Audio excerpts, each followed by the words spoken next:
So, brother Moomin, good to see you. How you doing? How you been?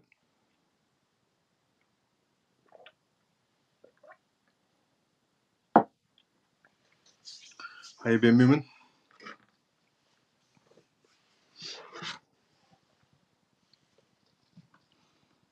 Who's tuning in one by one? Even Miles of CMF. Joe, good to see you as well. How you doing? How you been? Also, brother Miles of CMF, good to see you as well. Billo, how you doing? How you been, brother? Happy Pisces, good to see you as well. How you doing?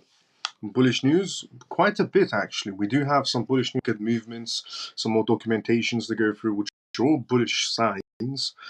Yeah, quite a bit actually to go through on tonight's live show. Not bad. Let's go, Moomin. Hello, brother Miles, CMF. Good to see you. How you doing, Comatose? How you been? So yeah, well, by the time everybody joins in, we'll do a gist of what we're going to be talking about tonight's live show. Good evening, CMF. Troy, good to see you as well. How you doing? How you doing, Troy Brown? So tonight's, by the way, thank you so much to everyone that's been retweeting this live show and liking the live show as well. I saw Happy Pisces before she came in. She retweeted the live show and liked the live show as well. I think Bill did it as well. Movement, I think the Comatose. Thanks so much to everyone that's been retweeting and liking the live show, getting notifications. So, Onyx, thanks so much. On tonight's live show, the first news we're going to be going through is regarding Ripple Labs and their new XRP Ledger partnership. Then we're going to be talking about mortgage, because there's something going on inside the mortgage space which has quite a bit of relevance to how the market plays out, believe it or not, because 2008 crash happened regarding mortgages. Now, we're also going to be talking about JP Morgan and Bitcoin mining institutions on tonight's live show. We're going to be talking about the French regulators telling people not to go to a certain exchange because this exchange could be going sliding downwards. It's quite a big exchange. Then we're going to talk about the Ripple lawyer and how he's celebrating the SEC not doing too well and something that's recently happened. Then we're going to be talking about Monero regarding privacy projects. Then we're going to be talking about the US Treasury Department, how they've issued a statement on cryptocurrencies. Then we're going to be talking about Turkey and the USA regarding cryptocurrency rules and regulations. Then we're going to be talking about Harvard and how they've built a hacker-proof quantum network chain in Boston. And then we're going to be talking about CME Group, which is anticipating the debut of the Bitcoin spot trading market, which is massive news. And then we're going to be talking about the global liquidity cycle set to push crypto into the next massive bull run. Then we're going to be talking about DTCC and Chainlink boost fund tokenizations through blockchain. And then we're going to be talking about Bitwise CIO regarding BTC ETFs and how things are essentially going, and this is going towards a good step, let's say. And then we're going to be talking about the crypto venture capitalist companies that are coming in head first and investing quite a bit inside the crypto space. And then we're going to be talking about quite a crucial factor of how many institutions are actually inside this whole blockchain space according to documentations regarding the ETF space. Then we're going to be talking about ACH, which everybody knows what this project is. And ACH is doing absolutely amazing things inside the financial space. But this one's actually quite big as well regarding ACH and their expansion. Then we're going to be talking about Ton Network and their expansion as well. We're also going to be talking about BlackRock regarding spot Bitcoin ETFs and how many holders they have so far going forward. Quite a bit. And some of them are actually quite bullish news on regarding market movements as well. So quite a bit of a mixture of interesting news to go through from different aspects of the crypto space, different areas and categories. But before we go through all of that, let me just say, if this is your first time watching the CMF live show, welcome to the CMF live show. We talk about cryptocurrencies, blockchain in general, CBDCs, AI, regulations, politics, because it all plays in together. And we do Q&As, which means if you have any questions, put it down in the comment section. I'll be more than happy to answer any questions you may have. The disclaimer of this live show, as always, is not financial advice, not political advice, and whatever I say is only for entertainment purposes. So welcome to the CMF live show if it's your first time watching. And if you're a regular, let's go CMF. But before we go through the first news, let's go to the comment section because there's quite a bit of comments. What's up, Miles, and what's up, CMF? Kerry, good to see you as well. How you doing? Hi, Miles and all CMF. JP, good to see you as well, brother. How you doing? Every bank in Netherlands down for card payments. Yeah, that was a very odd one, Billo, that you informed everybody inside the Telegram group. So Billo inside the Telegram group today informed everyone that Netherlands is having a banking issue, a banking crisis regarding bank cards. Now, I don't know what extent of which banks are compromised in that sense of manner, but it's an interesting news that Billo has shared with everyone, to be honest. George, good to see as well how you're doing, and it could also be a sign as well regarding banking crisis. Morning, Miles and CMF. Shelley, good to see you as well. How you doing? Morning. Good evening, Professor Miles and CMF. Massive. Let's go, Funky Brother. How you doing? What's happening, Brother Miles? I'm doing good. How you doing, Funky Brother? Hi, Miles and CMF. Denise, good to see you as well. How you doing? Dennis, good to see you as well. How you doing? Hi, Miles and CMF. Even Miles and CMF just picked up some more XRP and ACH tonight. Okay, Pierce. Perfect timing, honestly. Good evening, Miles and CMF. Tor, good to see you as well. How you doing? Evening, Miles and Crypto. Sempro, good to see you as well. How you doing? So, the first news of tonight's live show is the Ripple news we're going to be going through first. And yeah, the Ripple news we're going to be going through first. So, Ripple and Peerset enhance blockchain evolution with XRP Ledger, EVM sidechain, and EVMOS.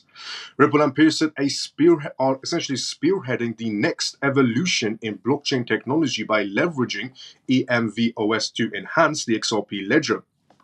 The XRP Ledger EVM sidechain currently is endeavored. Essentially, this project promises to bring an unparalleled EVM compatibility and flexibility to the XRP Ledger ecosystem, positioning as a frontrunner in the interchain momentums. The role of EVMOS in the XRP Ledger EVM sidechain, EVMOS, developed by EVMOS, is a modular and customizable technology stack that offers EVM compatibilities on top of Cosmos SDK. Now, I did reveal a few weeks back that Cosmos is going to be helping on the XRP Ledger as well, which is massive news.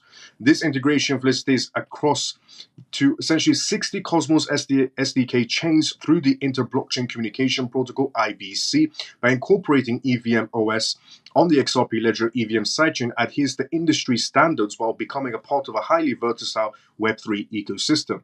Now, we're going to go through some key points as well why these features are beneficial for the XRP Ledger. EVMOS stack is designed with an array of features that cater to the needs of modern Web3 businesses. Key features include so the features that are going to be coming on the XRP Ledger are obviously going to be more relatable to institutions rather than the retail section from the EVM side. So IBC functionality enables essentially seamless cross-chain communication.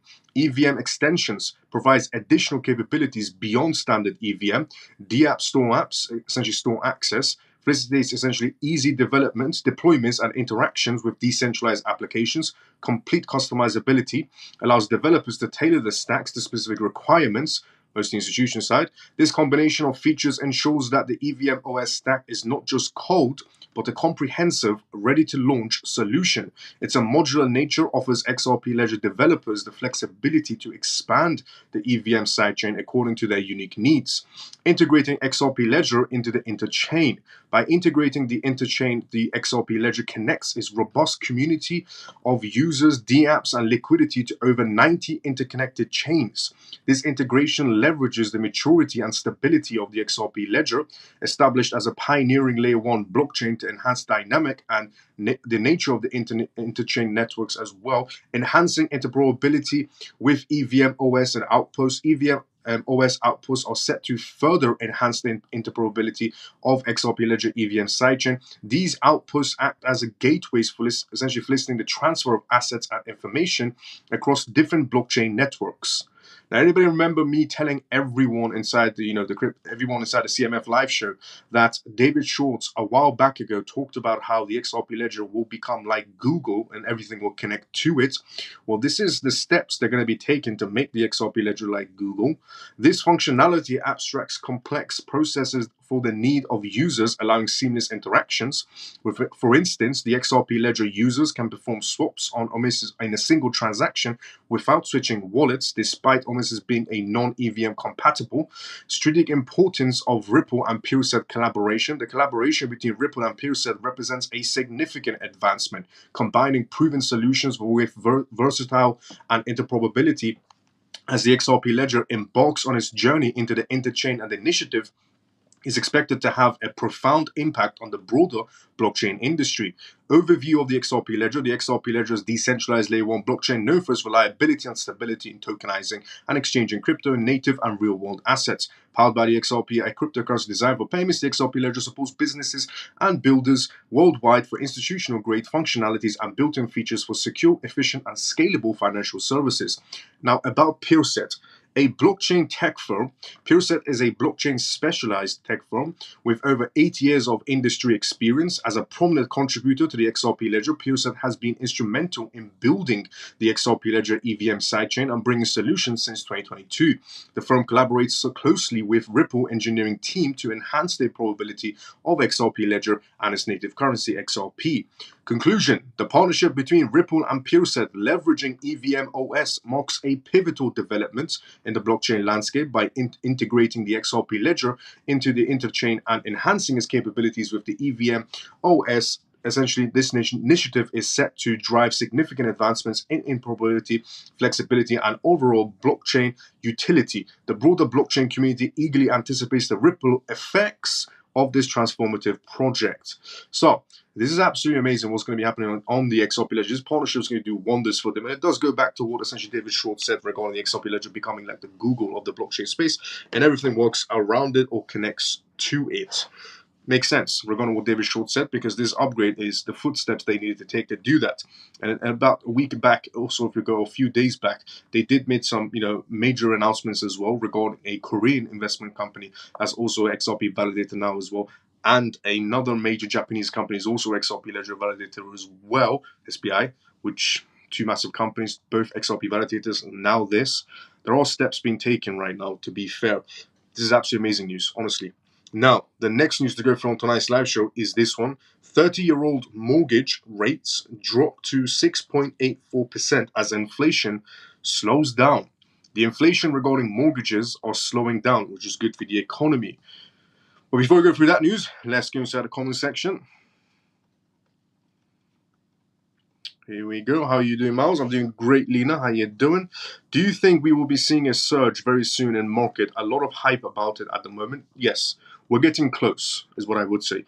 Good evening, Miles and CMF. Free and forever. Good to see you. How you doing? Good evening, Miles and CMF. Orphan. Good to see you. How you doing? Can it be a sign? Can it be a small form of a black swan? Can it be a small form of a black swan? Billow's back on the black swan conversation. It's possibility, yes, it is. A banking crisis is definitely a black swan event. No matter how you look at it, if a major banking crisis happens, yes, definitely a black swan event. Gummy H. Troy, good to see you as well. How you doing, Troy Green? How you been? Troy Green, happy birthday as well. Let's go, Troy Green. Is CMF members, it is Troy. He's in the comment section right now as well as a CMF member. Troy Green, it's his birthday today, 70 years old, which is an absolute amazing milestone for Troy Green. And happy birthday, Troy Green, as well. Many people doesn't know this, so it was so busy all in the shops because no one knows they can't pay by card. Okay, Kamal, good to see you as well. How you doing? I missed the XRP news. Please short explain it. The XRP news basically major things happening on the XRP ledger. It's definitely going to help them in the long term, and it's definitely en route to become like a Google of the blockchain space. Tell them come back to me when percentage rate at 2.4% lol. How are you doing, Miles? Good to see you as well. Same. Good to see you as well. How you doing? Happy birthday. Everyone's saying happy birthday, Troy. Let's go. So, 30-year-old mortgage rates drop to 6.84% as inflation slows down. Mortgage rates for 30-year fixed loans have reduced to 6.84%, the lowest level in 7 weeks, which is a bit of a relief for those who are looking to buy homes. This decline reported is coincidentally of a drop from the last rate of 7.09%, which we can see there's a progress being made.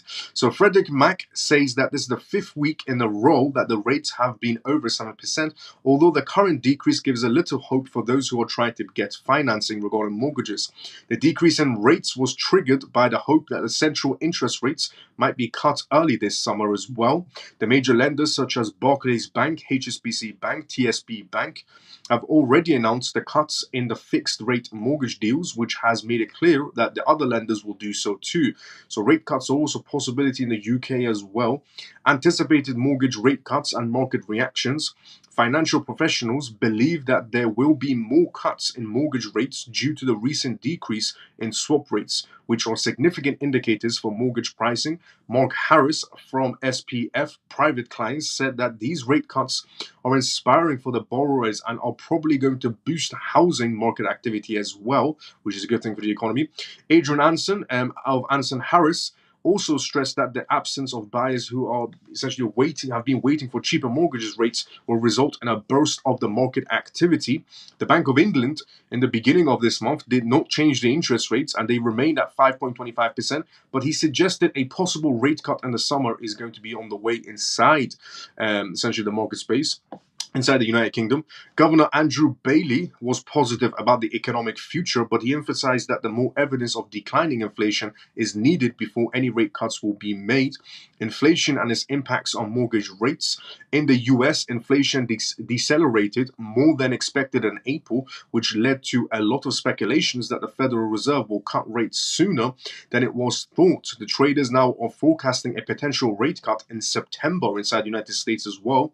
This view has made a positive impact on the UK market, which is now starting to consider the possibility of rate cuts as well. Although these changes have taken place, mortgage rates are still high in comparison to early 2022, when they were about half of the present levels. This continuation of increase in the rates of interest is still affecting housing markets, and it can be seen from recent Rednev Corporation otherwise measures a home buyer's demand, which essentially reached the lowest levels in 2 months. Housing market dynamics and buyer behavior. The recent drop in mortgage rates is essentially a kind of a relief for people who are thinking about buying their first home. Nevertheless, the rates are still above 7%, which means that affordability is a problem for many buyers. Now, Lisa, the main economics Bright MLS pointed out that the high home prices and competition with cash buyers are still major obstacles. The market responses to previous dips, which were below 7%, have essentially been different. For example, in November 2022, a dip led to the growth of the mortgage applications by 4%, while in July 2023, similar decreases caused only a rise of about 1.3% in drop in application. This highlights the fact that there are still faced tough times ahead, but things are looking better regarding market rates and rate cuts in the present future. Economists such as Sam from Frederick Mack indicated that the little decrease in rates could give some leeway to homebuyer budgets. Nevertheless, the continuous proof of inflation getting closer to the target of 2% is needed in order for the rates to fall more, which is a good sign for the United Kingdom. But also, interesting enough, inside the United States, the rate cut situation, the market looking better, is perfectly lining up with the presidential elections. For some reason, every time it gets to election year, somehow the markets are doing better. And also, coincidentally, inside the UK, we're getting very close to a new prime minister situation, which the markets are also getting better somehow by some miracle. But at the beginning of him being a prime minister inside the United Kingdom, Rishi Sunak being a prime minister of the United Kingdom, the market was doing poorly, it was doing very bad, and they said they promised of good signs, and it's getting towards where he needs to be replaced or changed, or he's going to remain the same, where the markets are suddenly doing better. Same goes for the United States. Biden pretty much messed up the entire system. His administration did, because obviously we know of Sleepy Joe and he has 2 brain cells, an equivalent to a goldfish. As we got closer to the presidential elections, we're getting closer. Somehow the markets are also doing better inside the United States.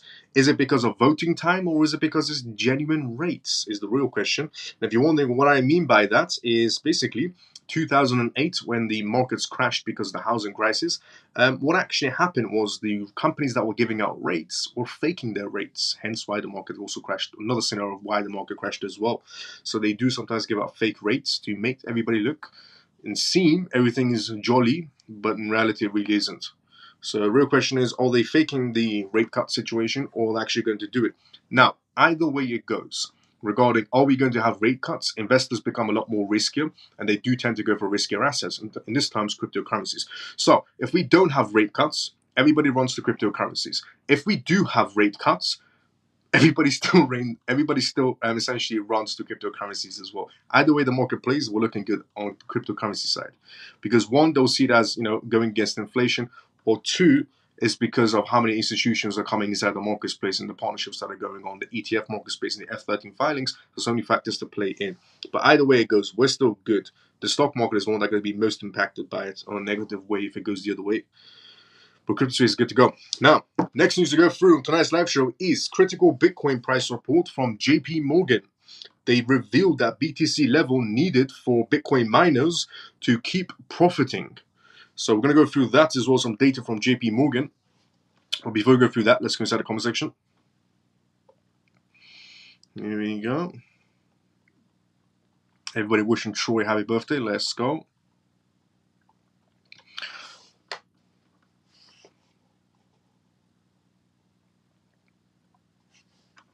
Miles, you know better than that. The government's full of BS. Surprised by the statistics. Where do they get the dates from? True. That's why I said at the end, there's a possibility of it being a lie again. Even EU will cut interest rates in June. Yep, they definitely will, 100%. Now, the next news to go from tonight's live show, which is JP Morgan news. What up, Miles and family? Hope all is well, though. Ray, good to see you, brother. How you doing? Happy birthday, Troy. Let's go. So, next news, JP Morgan. Apologies about that. Critical Bitcoin report from JP Morgan. They reveal BTC level needed for Bitcoin miners to keep profiting. According to a research report published today by JP Morgan, the current hash rate and power consumption of the Bitcoin BTC network indicated that the estimated mining cost is approximately $45,000, a significant decrease from the previous cost of $50,000, which is quite a bit of a decrease. JP Morgan had previously predicted a significant drop in hash rates following the halving, as an unprofitable Bitcoin miners would be forced to leave the network. This prediction is now coming true. Which, regarding JP Morgan, it was Nicholas, an analyst from JP Morgan, that made this prediction of Bitcoin miners will go under some stress because it's become difficult for Bitcoin miners, and the smaller Bitcoin miners will be pushed out, which they have been. Medium-sized one will be able to survive up to a certain extent, but the larger Bitcoin mining institutions will be able to continue, which what Nicholas has said played out up to a certain extent. The prediction is now coming true with this slight delay. The fourth year halving, a process that slowed the growth rate of Bitcoin supply by reducing miners' rewards by 50%, took place last month. The term hash rate refers to the total combined computing power used to mine and process transactions on a proof-of-work blockchain. The report suggests that the delay in the hash rate decline is most likely to the launch of the Runes protocol, a next-generation form of tokenization on the BTC network, resulting in a temporary increase in transaction fees. The Runes protocol provided a temporary boost to Bitcoin miners' revenue in the immediate aftermath of Bitcoin's halving, is what JP Morgan said, the analyst Nicholas. Bitcoin miners were able to offset the loss in the new BTC issuance reward due to the halving as well, along with their increase in transaction fees, keeping block rewards for Bitcoin miners virtually unchanged, he added. Which is also true. The reason why the Bitcoin mining institutions is doing well, and the reason why the networks are still doing well, and the reason why Bitcoin hasn't dropped to a staggering, ridiculous, a lot of people predicting Bitcoin it will be dropping to 25 or 30 or so on and so on. The reason why it hasn't is, one, because the BTC ETFs, the institutions are buying and keeping. There's a difference between retail sellers who buy and sell in 6 months' time. And then the other significance part is also the runes.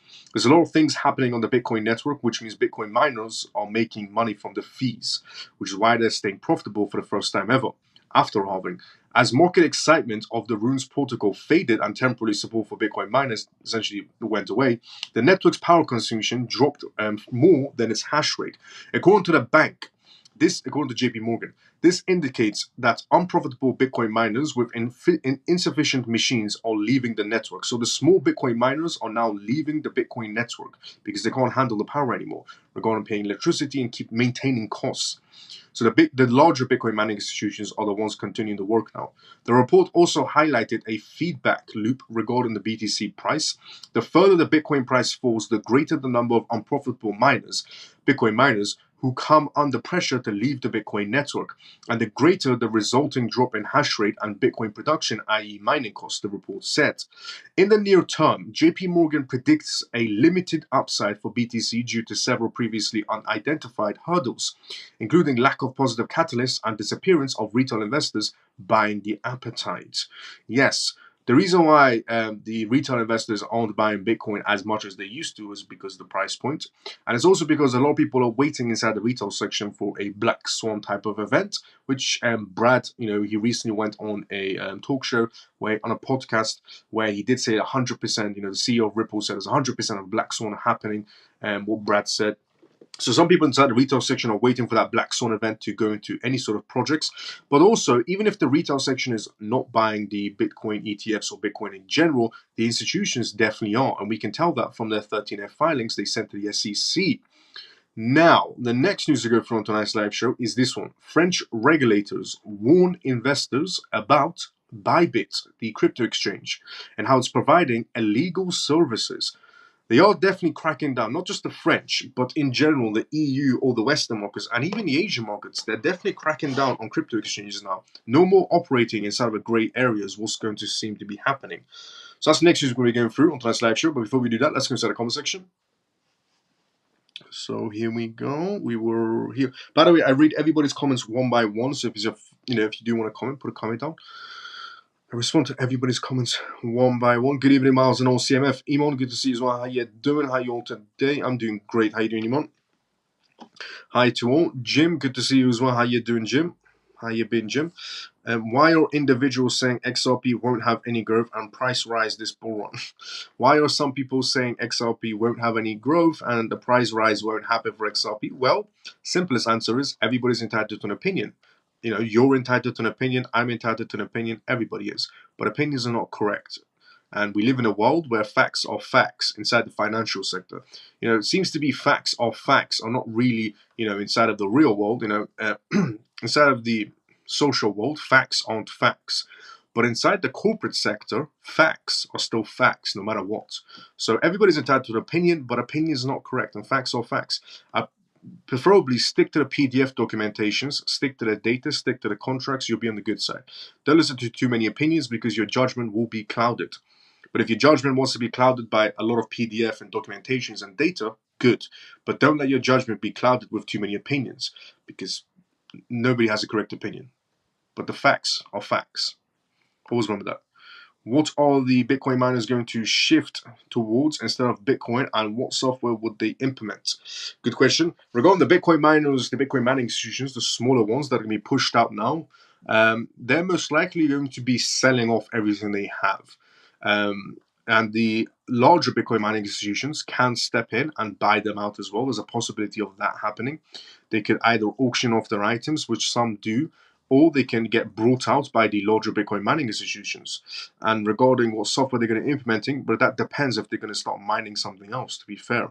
Hi, Miles and CMF family. What did I miss? Any good XRP news? At the beginning of the live show, we went through XRP news. Good to see you as well, K-Love. How you doing? Basically, we talked about, regarding XRP news, the XRP Ledger and Peerset, their partnership that's going on. They're building massive things on the XRP Ledger that's going to propel it to, a whole nother level. Definitely. That's what we talked about at the beginning of the lecture regarding XRP Ledger. Our projects with max total supply better than projects with max total supply? Our projects with max total supply better than projects without max total supply? Oh, he's trying to say our, not our. Are projects with max total supply better than projects with max? Depends. If you're going for short term, then yes. If you're going for long term, then no. I've seen he has changed his name. Yeah, so it depends. If you're going for short term, then yeah, Kerry, that does matter. If you're going for long term, then that doesn't matter, Kerry. Now, the next news was this one we're going to be talking about. French regulators warn investors regarding Bybit, the crypto exchange. Apparently, Bybit is now being scrutinized. So it's the next crypto exchange, the next crypto platform to be scrutinized. If you are using Bybit, please be careful because they could start freezing accounts on Bybit. So the Autorité des Mœurs Financières, which is the AMF, in other words, inside of France, their securities regulators in France. So their version of the SEC is AMF, in a very simple term, has retreated a warning to crypto investors that are using Bybit because Bybit is now blacklisted. In a May 16th notice, the AMF reminded the French public that Bybit was an unregistered crypto platform operating illegally in the country, offering digital asset services on behalf of third parties. The regulator warned it had the authority to block Bybit's website, providing its services illegal in France. Unregistered platforms providing these services in France are illegal under French law, said the AMF. Bybit is not registered as a digital service provider. According to the AMF, Bybit has been blacklisted since May 2022, but still operating for non-compliance for current French regulators. Other crypto-related platforms to make the blacklist previously included 24cryptoforextrading.net and cryptonext.io, but the regulator has approved registration for Gemini, Coinbase, and Circle. Hong Kong Securities and Futures Commission issued a similar warning in March regarding Bybit as well as an unregistered crypto trading platform. In response to the regulatory scrutiny, Bybit left Canada and the UK markets as well, and the exchange has continued expanding its services globally, launching a regulated crypto trading platform in the Netherlands and Kazakhstan. So if you're using Bybit, please be careful. It can get to a stage where Bybit does decide to freeze everybody's accounts. This does happen when crypto platforms decide to go off-grid. So founded in 2018, Bybit is one of the world's largest crypto exchanges. On February 27th, the platform reported more than $71 billion in trading volume. So if you're also thinking, is Bybit a small exchange? Not really. They did a profit of they had a trading volume of $71 billion, not profit, trading volume of $71 billion, which is still a ridiculous amount, even if it's not profits. If it's just volume, still ridiculous. So please be careful. And regarding Bybit and other crypto exchanges, if you are still using crypto exchanges that are not regulated in your own jurisdictions, which a lot of people do, a lot of people still use crypto exchanges that are not regulated in their jurisdictions. Please be careful. Don't move too much around in them in case one day they decide to freeze your account because you're using it from a restricted, jurisdiction. So be careful regarding these types of crypto platforms that are not supposed to be operating in jurisdictions. Times have changed. There is no such thing as a gray area anymore, is what we're getting to. Before, there was a lot of gray area inside the crypto space. Now the gray area gap is closing day by day. So please be careful with the exchanges that you're using, so your accounts, your assets, and so on don't get frozen in these platforms. That's the worst thing that can happen to anybody inside the crypto space. Believe me, it's happened to me. Once it happened to me, but Crypto.com unlocked my accounts.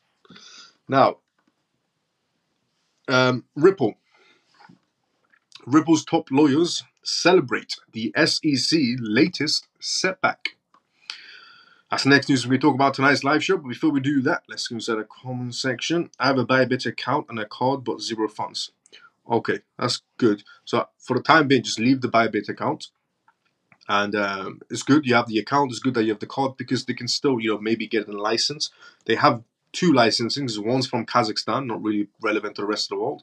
The other one's from the Netherlands, which is a good one because they're still inside the EU markets. So keep the account, keep the bank card, Camel, because you never know. They could apply, they could get accepted. So you're on the right track, in other words. Now, please still be careful, Bybit. Ripple's top lawyer celebrates the SEC's latest setback. Stewart, Ripple's chief legal officer, has celebrated a recent vote in the US Senate to kill an anti-crypto SEC rule that could pose a major threat to regulatory custodian services inside the United States. Stewart claims that the unauthorized overreach of the Securities and Exchange Commission Chairman Gary Gensler will not be tolerated by both parties.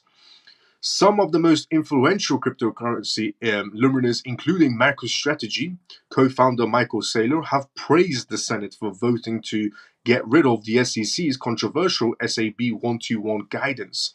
The rule was supposed to force regulated banking institutions to register the cryptocurrency holdings of their customers on their balance sheets. This industry took issue with this rule since it would make it very challenging for banks to offer custodial services. Some critics also noted that it could essentially potentially negatively impact the rights of cryptocurrency owners, which it does. The SEC's cryptocurrency friendly commissioner, Hester Pierce, also slammed the agency's approach to regulation custodial services for digital assets as a scattershot. The cryptocurrency industry and banks united in their efforts to repel the SEC's SAB 121 rule. The banks are against it since it would be negatively affect their balance sheets due to their crypto's inherent volatility. Gensler, however, Gary Gensler, has defended his rule, pointing to the fact that the previous 120 SAB were not called into question. Stewart, who keeps a close eye on the latest developments on Capitol Hill, has reportedly stressed the significance of this corporation when it comes to the cryptocurrency-related bills. He also took note of the recent efforts by U.S. lawmakers to pass a much-anticipated stablecoin bill.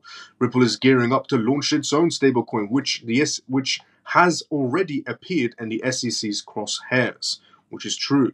But yeah, honestly, the SEC getting slammed, it's the best thing ever, honestly. And it was a very ridiculous rule.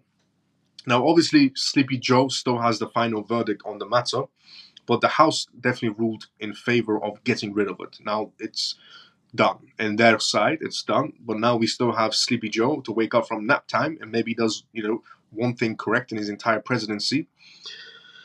And yeah, we have a lot of people criticizing Gary Gensler. Even members of his own team from the SEC are also against Gary Gensler, which is, just absolutely beautiful to see. Members of SEC's own team members, going against Gary Gensler because even they have more brain cells than Gary Gensler. I mean, it's not difficult. Gary Gensler, just like Sleepy Joe, share, exactly 2 brain cells, same as goldfish. The next news to go from tonight's live show is this: local Monero shutdown is another blow for privacy tech. Governments are getting rid of privacy projects day by day, making it strict for access on privacy projects, and Monero seems to be in the crossfire next. And Monero is a massive privacy project inside the crypto space. One of the biggest, actually, out there. But before we go through that news, let's go inside the comment section. So, here we go. Here, I have a Bible. I never use it anyways. I have 7 exchanges, but only use 1. Fair enough. The others are for backup purposes and crypto cards. Fair enough. If Bitcoin miners do decide to shift into mining different coins, what would be the options as previously stated? What software would be appropriate? Okay, it's very difficult because if Bitcoin mining institutions want to move on, and let's just say in this scenario, they want to mine something else, because the smaller Bitcoin mining institutions are going to be pushed out. It's evident that they're going to be pushed out. The larger ones will be carrying a torch because they can't handle electricity costs or the other costs that comes with it. So if the smaller Bitcoin mining institutions don't get brought out by the larger ones, if they don't auction off everything they have, which is what typically companies like that do, let's say if they want to mine something else, there isn't much for them to mine inside the crypto space, to be realistically honest with you. They can't, for Ethereum, there's no point, what they can't do anymore. Bitcoin, they're going to be pushed out of. I mean, the only ones that are left are privacy projects, and privacy projects are being pushed out as well, to be fair enough. Now, are privacy projects still going to stick around? In my opinion, they're still going to stick around. No matter how strict they make the access to privacy projects, they're still going to stick around. So, if they wanted to, they can, go for projects like XLA, if they wanted to. They can actually make a ridiculous amount of profit on XLA. But there's only one other big issue. Typically, the Bitcoin mining institutions that are set up, the smaller ones, or the medium, or the larger ones, they brought those Bitcoin mining institution tools from, companies like ASAC and so on and so on. And those Bitcoin mining institution tools, the ones that, in a very simple term, they're designed only to mine Bitcoin. The way they're set up, it's only set up to mine Bitcoin and nothing else. Now, if they're using graphic cards, small Bitcoin mining institutions using graphic cards and so on, that's a different scenario. They can mine anything they want. But if they brought those ASAC mining tools or anything similar to that, they're specifically just set up to mine Bitcoin, nothing else. So does that matter as well? So maybe they can't mine anything else, and the only option is the auction will get brought out. But if they can, XLA is a good alternative, I would have to say. Even though it's inside the privacy sector, still a good alternative. When will Ripple's stablecoin become mainstream? Well, according to Ripple, it's going to be by the end of the year. Regarding Ripple, it's going to be by the end of the year, is what was announced by Brad. So they're going to announce it in June, and the XRP Apex event is going to be happening in June in Amsterdam.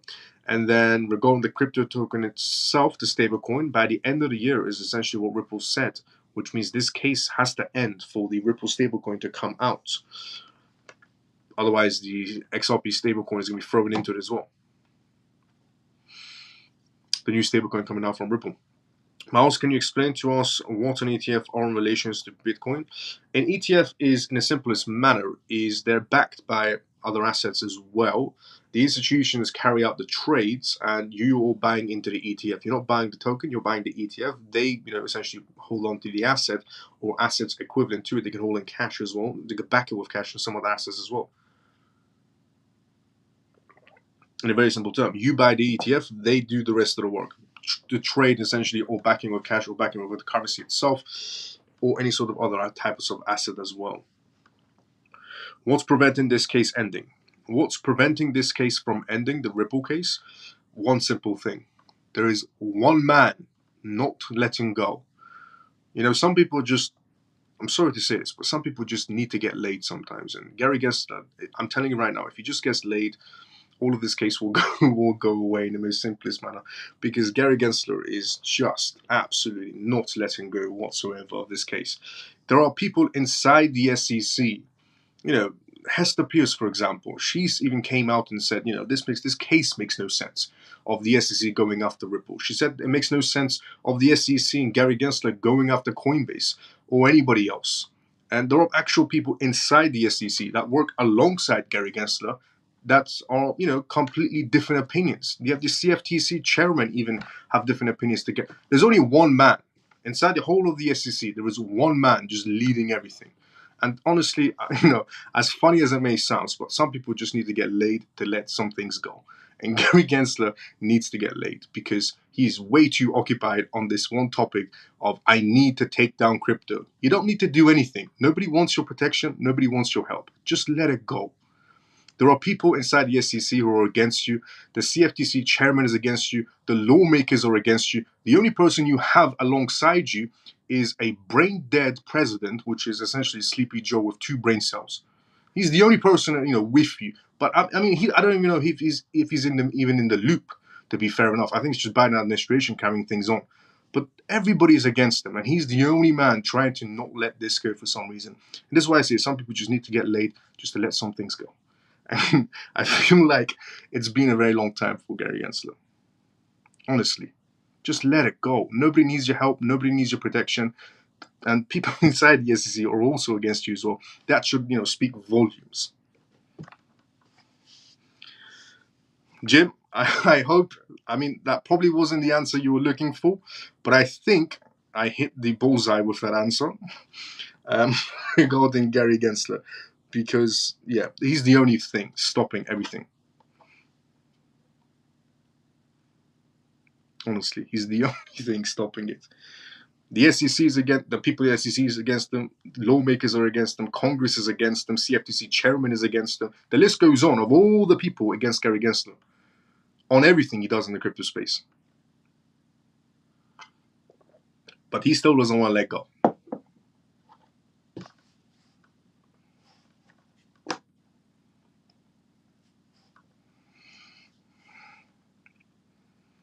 So they don't have to hold the Bitcoin. Yeah. So they don't have to go. No, they yes, up to a certain extent. They have to back it with some assets as well. They have to have Bitcoin, but they can back it with some assets as well. But they have to have it either way, if there's a payout type of situation somewhere down the line. ETFs, Stormy, let's go. I thought he was getting laid by Elizabeth Warren already. No, I think she needs to get laid as well, I'll be honest with you. Stormy, let's go. I hit the bullseye. I didn't expect that. Let's go, Camel. Elizabeth Warren is available for Gary. I'm trying to find an explanation for Who would invest into another name for Bitcoin? Uh, two types of people would invest into an ETF. Number one group of people that would invest into an ETF, according to a study test. The simple answer is lazy. The study test that was done on, would you buy a Bitcoin ETF? The majority said yes. Reason why? They couldn't be bothered to learn what is blockchain, what is Bitcoin, what is a wallet, and what is self custody. So instead, they opted in for a Bitcoin ETF. Number two, the second group of people who opt in for ETFs, institutions, because institutions have a chance of becoming compromised somewhere down the line. So if they're self custody, if they're holding their own Bitcoins in their own wallets and it becomes compromised, it's devastating for them. Now, if they could put that pressure on somebody else like BlackRock, for example, and go for a BlackRock ETF instead, there's not that pressure going on the terms of compromisations, their assets getting lost, or something happening to them. So they can put that pressure on somebody like BlackRock or Fidelity or so on, and go for their ETFs instead as an option. So two types of people buy ETFs. One, lazy people who don't want to learn what is cryptocurrencies and just want to be inside the game. Two, institutions, because they want to put that pressure of anything going wrong on somebody else. And this time, BlackRock ETFs or Fidelity ETFs or so on and so on. That's why some people would go for ETFs. In a very simple manner. What if Joe Biden is an android with a low battery? Lol. Let's go, Jim. Disgusting weasel. Good day, Miles and CMF. Mike, good to see you as well. How you doing? I'll take one for the team to help Elizabeth Warren. You're gonna take one for the team to go for Elizabeth Warren? Wow, you are definitely taking one for the team, my friend. Local Monero. Local Monero shutdown is another blow for privacy tech. As of May 14th, all trades on Local Monero have been disabled, and in 6 months, the entire website will be taken down. Parent company Argodesk, which is also winding down, said in a statement, after almost 7 years of operations, due to a combination of internal and external factors, we have made the difficult decision to close our platform down. Now, this is bad for privacy because going inside of a digital world, everybody should have, some sort of privacy going inside of a digital world. Definitely. Now, they went on to say, after almost basically 7 years, we're extremely thankful for the love and support we've received over the years. We couldn't have done it without you. We love you all, is the statement that they put out. As mentioned in an announcement, the peer-to-peer exchange created to trade the privacy coin Monero XMR, Local Monero, has been around for the most of the Monero's existence, which is true. Although Argodesk did not provide a specific reason for shutting down, it's easy enough to, come up on the reason of why. I can tell you why. It's actually quite simple. The reason why Local Monero, which is a privacy platform, giving access to Monero or any other sort of privacy projects out there, closing down all of a sudden overnight, I can tell everybody the reason why, because I shared the reason why a few nights ago when Samurai Wallet was taken down. It's because the FBI is now involved. So not only do you have the SEC going after everybody, and the CFTC going after some platforms. Now you also have the FBI also going after crypto platforms as well. So the SEC will send you Wells notice letters and try to take you to court, which you can avoid if you really wanted to. The CFTC you can also avoid, but the FBI, the type of people that you cannot avoid. So after the FBI cracked down on Samurai Wallet and arrested them overnight type of situation, some of the members and developers, the other scenario of everybody, inside the privacy sector, inside the cryptocurrency private sector, all of a sudden closing down shop makes sense because nobody wants the FBI busting into them. That's the reason why these privacy projects are now getting scared, because they weren't scared of Gary Gensler, they weren't scared of Rostam Benham, the CFTC chairman, but they're definitely scared of the FBI, and that's why they're all closing one by one. Although Argodesk did not provide a significant reason for the shutdown, it's easy enough to guess why. Now, regulatory challenges for the industry continue to grow, especially in the paper-to-peer market, and most even heavily inside the United States. While we work essentially through these issues inside the United States, we have taken the most secure option and ask you to explore self-custody. and trade elsewhere. Ray Youssef, ex-CEO of Paxful, said in a statement, at the time now deducted, platform closed. Platforms for local Monero were largely founded by pressure from the regulatory authorities on privacy coins. Crypto exchanges like OKX can't be listing essentially any sort of privacy coins anymore. Binance can't be listing privacy projects, and Coinbase also can't be listing privacy projects anymore. Have all proactively delisted privacy preserving tokens like Monero and Zcash, leaving services like local Monero one of the few places to be able to purchase XMR. Now that is also closing down. Local Moneros functioned a bit like a Craigslist, providing a place where individuals could post an ad to either buy or sell XMR via a variety of different methods. Essentially, any payment methods the counterparties agreed upon would work. One ad was for someone looking to trade cash for Monero in person, listed Detroit Zoo as a meeting point. I mean, it wasn't the most effective way of buying privacy coins, but you're buying a privacy coin. There was generally a slight markup on the local Monero token sales because users were willing to pay the premium to buy the token on the platform. That asked for limited identification, although it was customary for sellers to request ID as a kind of false safe. The platform also offered essentially bonds that would hold an equivalent amount of Monero in escrow, so that if sellers failed to send the funds, local Monero could reimburse users. On Reddit and the local Monero forum, users discussed alternative means of buying XMR, which with a $2.5 billion market cap is the largest privacy coin, which it is. Monero is definitely the largest privacy coin. These include buying another cryptocurrency like Bitcoin or Litecoin, sending it to the privacy-focused Cake wallet, and then swapping it for XMR.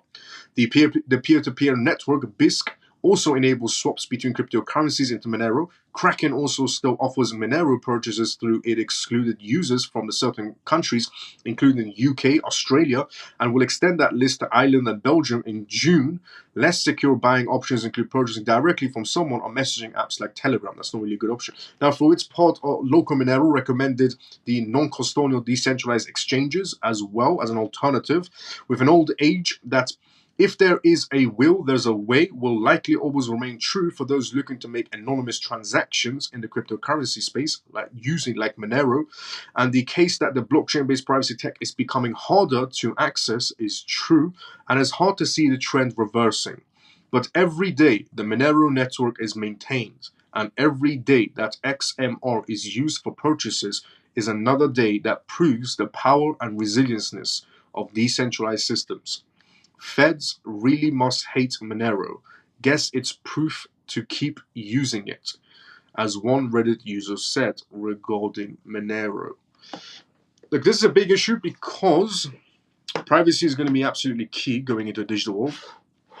And as I said before, CBDCs, basically no privacy. Your life is completely public to the government on CBDCs. When it goes to cryptocurrencies, you have a bit of freedom depending on what cryptocurrency you're using. When it goes to privacy coins, cryptocurrency privacy coins, you have ultimate freedom up to more of an extent. And not full extent, but more extent. And it's because governments don't want you to be private. No jurisdictions wants you to be private. They want you to be public for them, not for other people. And it's because they don't trust citizens. Governments, they don't trust citizens. They see it as, you would do illicit activities on the market space if you had access to private money, which is stupid to think about because I don't know a single average Joe who started a war. I mean, I don't know a single average Joe who funded wars or funded pandemics. But governments fund wars and fund pandemics, and they can be trusted on private blockchains. Apparently, governments are going to be using private and public blockchains, and apparently they can be trusted using private money in a digital world. The people that start wars and fund pandemics and manipulate the entire market space all your entire life. The average Joe, on the other hand, can't be trusted to use private money on a blockchain. Very ironic, to be fair. Very ironic. Because honestly, there hasn't been a single average Joe who elicited or funded a war. It's typically the governments that do that, either through their groups or entities or whatever, how the way they do it. But yeah, so they can be trusted on private money, and you can't apparently, because you might skip taxes, but they can fund wars. Now, The US Treasury Department issues a statement on cryptocurrencies. Is the next news to go through on tonight's live show. Before we go through that, let's go in the comment section. So here we are. Mike, good day, Miles CMF. Good to see you, Mike. How you doing? Facts. Agree. Biden has a goldfish brain, but not Mr. Burns. He is smart, evil little man who knows exactly what he's doing. He does whatever he's told. You know, the evil individuals. Yep, I do. Breaking news, Gary got laid. Gary Gensler got laid and XRP has won the case. I think that would be a great headline. I think personally, believe there is no escape for anyone on blockchain, and it will keep us within a slavery loop, albeit rich slaves. The rich slave part makes sense. And the other part as well. It's transparency aspect, same as USDT, which is the issue. They want us controlled, regulated, and trapped with some sort of systems, even with holding crypto. Yes, what you've said, Jim, is true. Yes, you're on the money. You know, as I would say, you're on the money. You are correct. Yes, in a digital world, all your information is going to be public. And I said this before as well. Even if you have cryptocurrencies, you're still going to get a CBDC wallet. So even if you have cryptocurrencies, you're still going to get a CBDC wallet. You're still going to get social credit systems and so on and so on. So yes, you're still going to be within that system. However, cryptocurrencies gives you that edge over everybody else that's only holding CBDCs. And privacy coins will give you that extra edge as well. But yeah. Is HOT still good? In my opinion, yes, still a good project. We all have been controlled by governments and banking systems for as long as we can remember. That's true. Nothing will change. Also true. It's good when people come, they realize the reality of it, which is true. What Iman has just said, and Jim, you're on the money as well. You're both on the money. That's true. All of it. People think they have freedom of speech. Nope, just the illusion. Freedom of rights, just also illusion as well. You have freedom of rights on the rights they give you. You have freedom of speech. But what you can say is what they can, let you say. So is it really freedom of speech or is it really freedom of rights? Nope, just an illusion. They decide your rights, they decide what you can say. But they tell you you have freedom of speech and they tell you you have freedom of rights. Oh, what a funny world we live in. US Treasury Department is the next one we're going through. US Treasury Department issues a statement on cryptocurrencies. The US Treasury Department has expressed its intentions to enhance anti-money launderings and C financings. I'm not going to say the word what it is, but C. It starts with a C and the other word is T. Financings, measures regarding digital assets.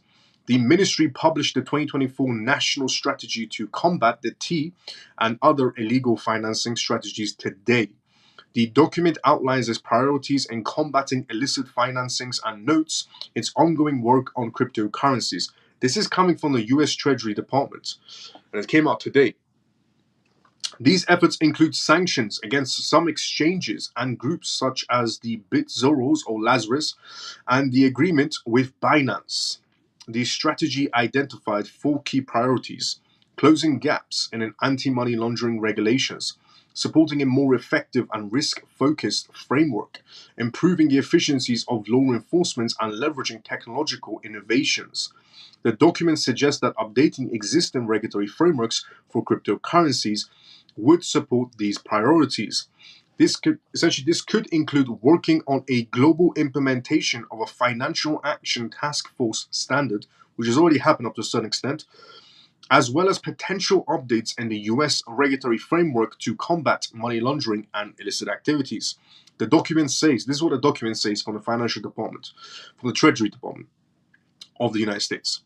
Successful application of existing anti-money laundering and countering the financing of T oversights and enforcement frameworks to virtual asset activities requires the United States adequate oversights and enforcement resources and provide analysts with greater expertise on new technologies, including the analysis of publicly available blockchain data. This requires continuing to invest in technology and training for inspectors and regulators. During the press conference, a Treasury office revealed that the Deputy Treasury Secretary Wally, anybody remember finding Wally? Wally and the T activities and financial intelligence of Brian Nelson discussed the lawmakers, the department's request for greater authority and oversight regarding certain crypto issues. So, a massive statement was released today from the US Treasury Department on a statement about cryptocurrencies. They are about to get extremely strict on cryptocurrencies, and they're doing it on the basis of AML, so anti-money laundering. So everything they're going to be implementing on cryptocurrencies regarding frameworks and regulations, they're doing it on the basis of we're doing this for AML purposes. But they're most likely doing it on the purposes of, not letting you breathe on the cryptocurrencies is what they're really trying to do. But either way, if you're inside of legitimate projects, regulations brings in a lot more money. So institutions get involved a lot more. If you're on the right projects, none of this would matter to you. If you're on the right projects, strict regulations doesn't really matter, because strict regulations are going to affect more the useless crypto projects rather than the legitimate crypto projects, because the legitimate crypto projects are being used and built upon by the institutions. So if you're in the correct part of the crypto space, even strict regulations is in your favor. If you're in the wrong part of the crypto space, which is meme coins and zoo animal tokens and privacy projects, if the privacy projects are good for you, you're in the wrong space of the crypto space, and things will get extremely strict for you.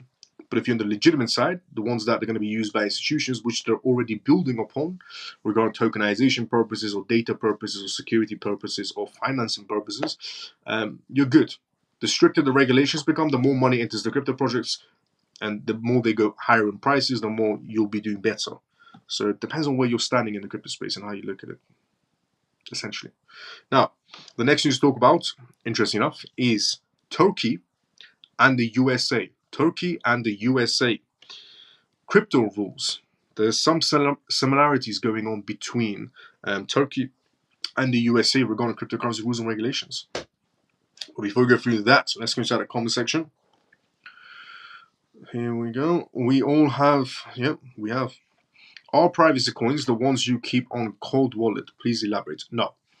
Privacy coins are not projects that you keep on cold. Well, you can keep them on cold wallets. It's a very odd question. So, Lena, privacy projects are like similar to cryptocurrency projects, but their blockchain is private and it's more difficult to be able to follow transactions in the most simplest way. It makes it more difficult to find out, where the transaction came from and who it's going to, essentially, rather than a public blockchain where everything's quite obvious. And privacy projects also have this type of situation where they have a blender. So think of it as a blender. You would make a milkshake inside of it, so on and so on. And the crypto projects, the crypto tokens will go inside of this blender. They'll spin around it and shoot out the other way a different type of coin. And it's harder to track it even more. So no, cold storage wallets are very different to privacy coins. Privacy coins are something that you can put inside of cold storage wallets. Normal crypto projects, which are public ones, you can also put those on cold storage wallets. Cold storage wallets is where you keep any type of cryptocurrencies that are accepted. Privacy or non-privacy. Privacy projects is just a different type of version of the alternative of a public version of a project. If that makes sense. In the most simplest way. So we have public crypto projects and we have privacy crypto projects. Privacy is hard to track. Public is more easier to track. And cold storage wallet is where you keep your cryptos. Public or private, doesn't matter. Now it's just an upgrade version of the current slave system. We already in the difference will they can seize and freeze my assets. We hold digital in a second. No, they won't be able to seize and freeze your assets. That's something they can't do unless you give them access to. So if you're holding crypto assets in an exchange, then yes, they can freeze and seize your assets. If you're holding cryptocurrencies in a hot wallet, then yes, up to a certain extent, they can have some sort of access. But you still have to give them the seed phrases. If you're holding on a cold storage wallet, they know you hold a cold storage wallet. They can track how much crypto assets you have. And even if you try to claim that you don't have it, somewhere down the line, you're gonna, make some transactions and slip up, and they'll realize it is your wallet, and you haven't lost it all the time. Because some people, they are going to be claiming, I've lost my, ledger on a boating accident, or I've lost my ledger in a car accident or something, and they're gonna track your wallets because they can easily just contact Ledger and say, we want a list of, the FCA, for example, can contact Ledger and say, we want a list of every citizen inside the United Kingdom that's essentially, using a Ledger. The US can do the same thing. Any jurisdiction can do it. And if they don't do it, don't comply, if Ledger doesn't comply, then they can't operate. It's a business, and they're going to be compliant. And also going to be compliant because of AML issues. And if they don't, then the AML fines will go towards Ledger. And Ledger is not protecting anybody if the heavy fines and prison sentences come through. They can't give them access to your wallets because even Ledger doesn't have access to your wallets. But they can inform them that you own a wallet. And if you say, I don't, or I lost it, then they're going to track your wallet, and you're going to slip up at one point, do a transaction you're not supposed to, and they're going to track your transaction back to you. We live in a digital world. You can't hide anything. Now, the smartest move will always be borrow against it, use it as collateral. You don't pay tax. When you borrow against your crypto assets, you skip tax because you can't pay tax on debt. But if you use it, tax day is coming up.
I'm back.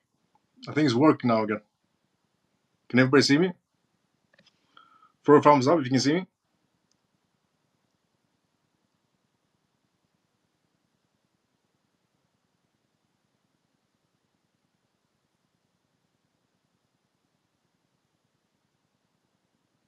Can you see me? Throw a thumbs up.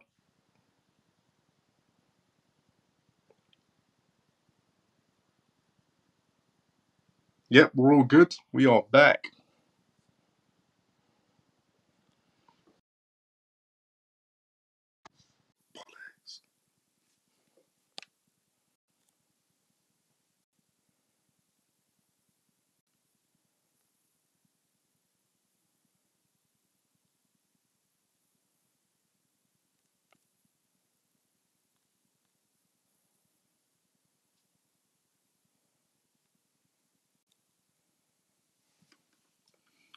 Okay, we are back. We are back. We are back. Let's go. Damn. I think there's a few words I can't say.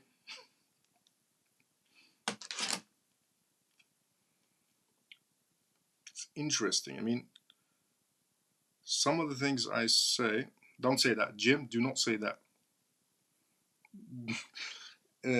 Don't comment that inside the comment section, Jim, because if you comment that, then the platform will, go down again. This platform that I'm using is very sensitive to keywords. It helps me multi-stream to different aspects, but if you say that, it essentially freezes again. Okay, now let's go back to the comments before the shutdown situation happened. Let's go back inside the comments. Okay. Here we go. We were at, whose comment was I at?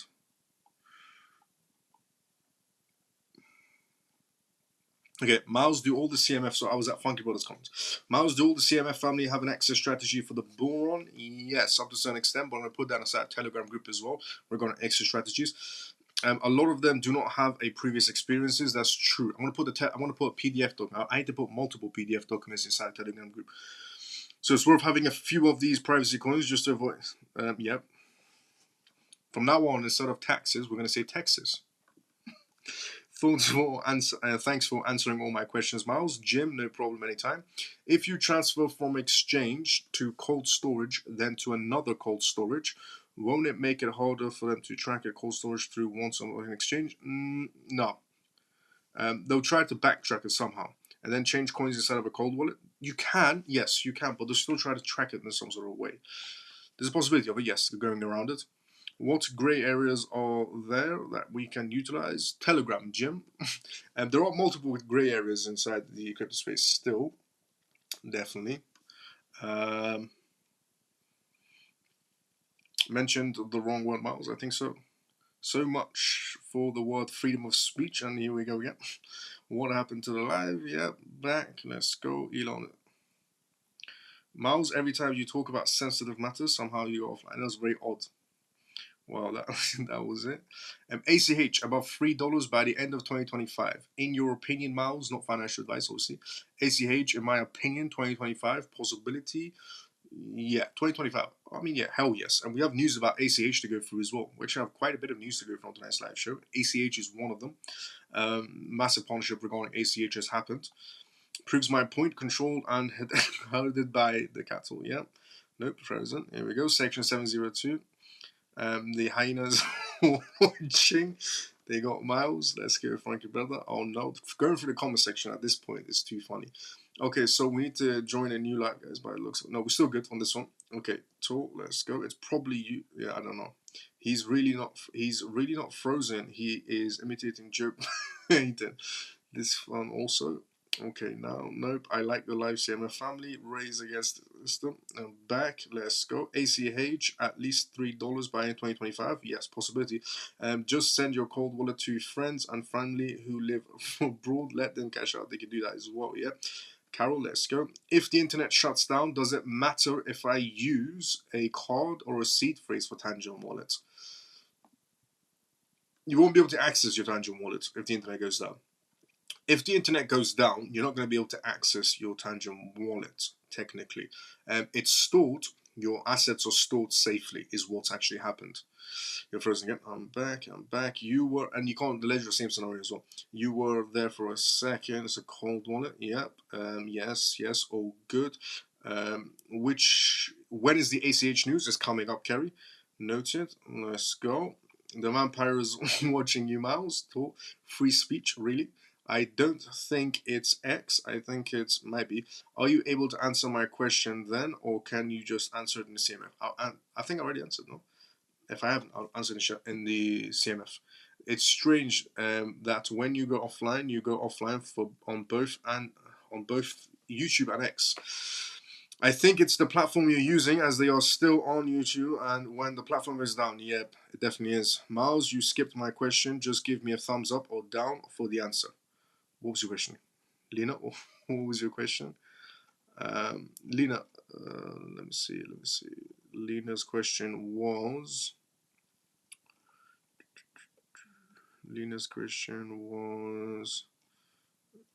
Your last comment was funny emojis. Eat on the sun. Is that what you said? No, that was not a question.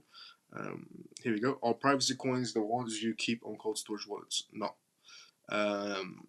You can, if the crypto wallet accepts privacy coins, you can keep them on a cold storage wallet, yes, but you can also keep other types of cryptocurrencies on cold storage wallets. A cryptocurrency wallet, hot or cold, is to store crypto assets. Doesn't matter if they're privacy or not. Privacy is different. Privacy is just harder to track in a very simple way. Now, let's go back to the news. So, Turkey and the US is the next news we're about to go through, and then this happened. So, Turkey and the US. Turkey and the US intact crypto rules. Today marked a significant day for both Turkey and the US concerning cryptocurrency regulations. Turkey has taken notable steps forward in combating money washing, a move essential for its removal from the E58 grey list. Meanwhile, the US has seen significant legislative activities aimed at regulating the digital assets space. So there's some resemblance going on regarding Turkey and the United States regarding regulations, crypto regulations. According to the Omar Lear, a key figure in drafting Turkey's crypto laws, global exchanges will remain operational and there will be no taxation imposed on the end user. Lear emphasized that TOPTIC will not directly interfere in the token listing process on exchanges, but essentially structured procedure will be instituted to ensure that crypto asset listings are not arbitrary. The Capital Markets Board, CMB, will oversee the principles and procedures of these listings. The proposed regulations mandates that the platforms contribute 1% of their revenues, excluding interest incomes, to both the CMB and Turkbut by the end of May each year. So that's the crypto regulation of Turkey's side regarding taxations. However, no tax will be levied on the individual users trading on these platforms. Interesting enough. Now, the US Senate's crypto legislation vote is what that actually happened. Inside the United States, President Joe Biden has issued a warning to those attempting to overturn the SEC's rule requiring banks to essentially account for digital assets on their balance sheets. So the opposite is happening inside the United States. Following this, the US Senate passed the proposal of upsetting the SEC with a 60-38 vote. President Biden has indicated he will veto this proposal if it reaches his desk despite the support. The Blockchain Association remarked that the Senate's vote indicates a growing public legislative acknowledgement of the importance of the cryptocurrency, particularly among young voters. This highlights the increasing necessities for elected officials to address crypto-related issues seriously. Key takeaways for stakeholders: Turkey will not tax end users, easing the burden on individual traders. What Turkey is doing right now is essentially what Turkey is doing right now is trying to compete with, Dubai, Saudi Arabia, Bahrain, Kuwait, is what Japan did as well. Japan did the same thing of essentially trying to combat these types of situations because, Japan did the same thing because Japan was losing a lot of blockchain business to Dubai. A lot of Japanese businesses were moving over to Saudi Arabia or Bahrain or Kuwait or Dubai because of their tax laws. So Japan decided to lower the taxes or even remove them for some institutional players. Turkey is about to do the same thing, but for individual users. So when the global exchanges can continue operations in Turkey, expanding market opportunities, Turkey wants to become big inside the crypto space by the looks of it. A formal procedure for token listings will add a layer of security and predictability. The US legislative shift reflects a growing political and public interest in cryptocurrency regulations. President Biden's essentially anticipated veto underscores the ongoing debate and regulatory uncertainties inside the US crypto landscape. Conclusion: overall, both Turkey and the US are making strides in regulating the cryptocurrency market. Turkey focuses on structured and non-institutional approaches, while the US continues to grapple with the federal level discussions that will shape the future of digital assets. These developments are pivotal in shaping the global crypto regulatory environment, which is very, very true. Definitely is. Now, the next news we're going to be going from tonight's live show is Harvard. Harvard has built a hacker-proof quantum network in Boston using existing fiber cables. This is quite big on what Harvard essentially University has built. All this, the students have built regarding a hacker-proof quantum network. But before we go through that news, let's go inside the comment section. Careful what you say, young man. Yep, feels like the old TikTok days again. Miles, I noticed ACH on the BNB network is available for swapping again and Tangent Wallet, but it isn't allowed. But it wasn't allowing me swaps at all last month. Is it safe to use or use it again on the ETH network instead? I'd say use it on the ETH network just in case they do disable it again, because then you're gonna have difficulties trying to move it out. Obviously, preferably it's better on the BNB network because the fees are absolutely minimal. But there is that issue of they try to freeze it again some sort of a way. Now, Harvard built a hacker-proof quantum network in Boston using existing fiber cables.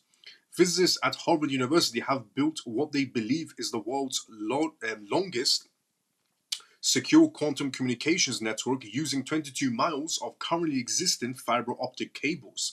The experiment, published in the Nature Science journal, connected two functional quantum computer nodes to each other through a strange physical phenomenon called entanglement. This allowed them to share data across 22-mile distance in a paradigm which, according to the laws of physics, is unhackable. So for the first time ever, there's been something created in the tech world which is hacker-proof. Nothing apparently can hack it. Q-Day, for example. The world is currently embroidered in a technological race to shore up global computer security ahead of Q-Day. Now, you might be wondering, what is Q-Day? Well, apparently, Q-Day is a point in the near future when bad actors, bad people in other words, will have access to quantum computers powerful enough to shred current encryption methods. While major institutions such as banks, military installations, and the healthcare industry have already begun adapting protocols to protect data, there are currently existence of no functional replacements for data transmission.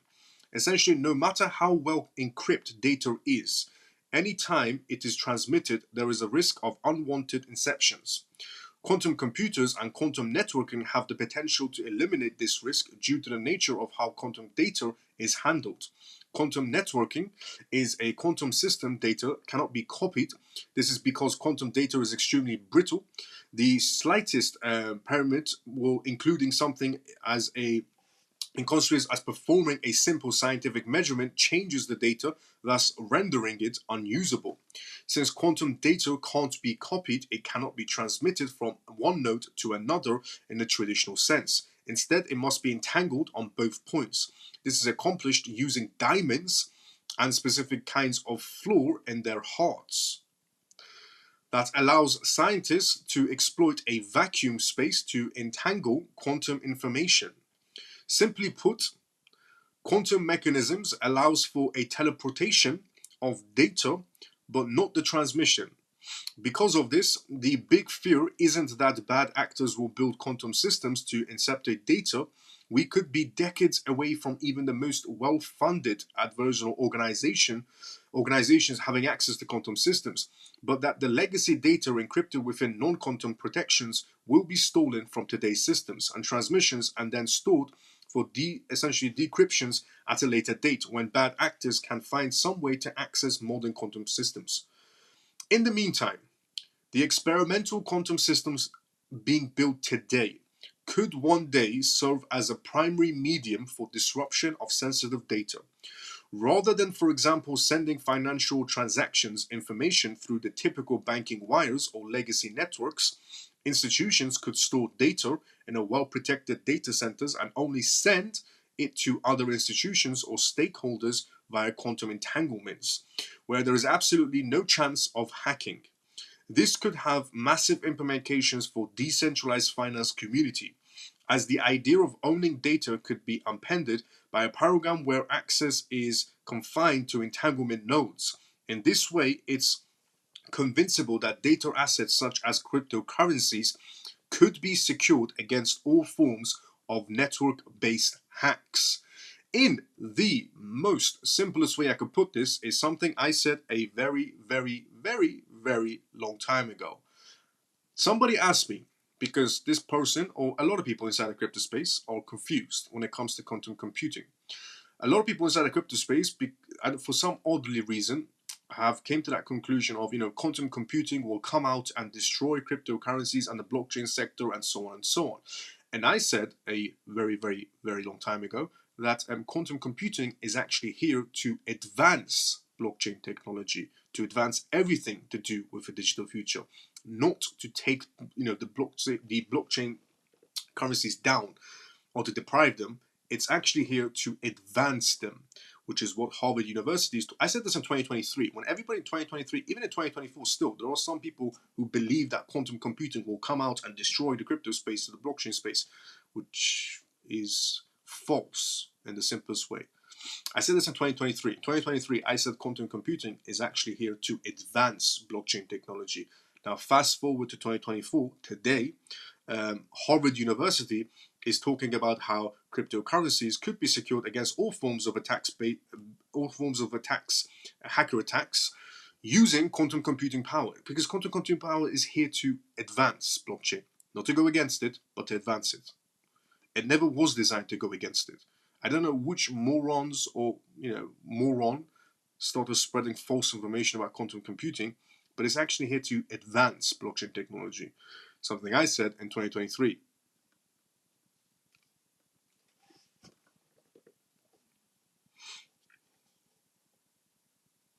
Will this affect blockchain then? No. It will affect it in a good way, not in a bad way. In a good way, it'll affect it. Because there were some influencers spreading false information of how quantum computing is bad, when it isn't. It's actually good. For the crypto space, it's very good. It's hacker-proof, and they can make blockchain data hacker-proof. Harvard University study test. CME is the next news we're going to talk about. This is major news as well. CME Group's anticipated debut in Bitcoin spot trading market. But before we talk about that, let's go to the comment section. Are you confident, feel safe with your holdings on Tangem, or sometimes feel wary, Miles? Good question. Always, in a digital aspect, you've got to be wary. But safe. I feel safer compared to the rest of the cold storage wallets. Ledger has been compromised twice. Ledger was compromised once through emails, and then they were compromised from within when they had that issue. Because of a former Ledger employee, he got fired. And then Trezor was compromised twice, once through emails, and the second time also through emails. And Tangem has never been compromised. It's quite difficult to compromise them. I'm not saying they're hacker-proof, but it's difficult to compromise them. It blows my mind to think we will all be in 10 years' time. Yeah, facts. Honestly, it's going to be an absolutely amazing future. So much advancements will be happening. 10 years' time, that would be so much advancements. Now, CME. So facts, what Shirley said. It definitely blows everyone's mind, to be honest. CME's group anticipated debut in Bitcoin spot trading market. Chicago's Mercantile Exchange, CME, is the second largest exchange in the world for trading futures and options. It is the largest futures exchange inside the United States as well. The group has recently announced plans to launch I was going to say drum roll, please, but I don't have sound effects. Spot Bitcoin trading on its platform, which is massive news. CME, the second largest exchange in the world, and the largest futures exchange in the United States, has just made an announcement that they're going to be launching spot Bitcoin trading on its platform. These added features aim to capitalize on the increasing demand for Bitcoin in the global cryptocurrency markets. The company's platform is already topping the Bitcoin futures exchange with open interest. However, the open interest are driven mainly by non-regulated Binance. CME's revelation: reportedly, the group has discussed with a few traders who are ready to trade Bitcoins in regulated marketplaces. They need to essentially have a complete knowledge of activities before putting them in practices. The report anticipated that the spot trading business would use the electronic services currency trading venue in Switzerland. However, the CME did not make any comments or confirm the launch date exactly. Moreover, they just made the announcement. Moreover, the spot trading business will align with the CME's existing standards and micro future contracts. These instruments are considered a proxy for institutional activity. This new launch will make the group more dominant in the global crypto market. It will allow users to execute and place basic trades with increased efficiencies. This basic strategy is very common among proficient Bitcoin traders.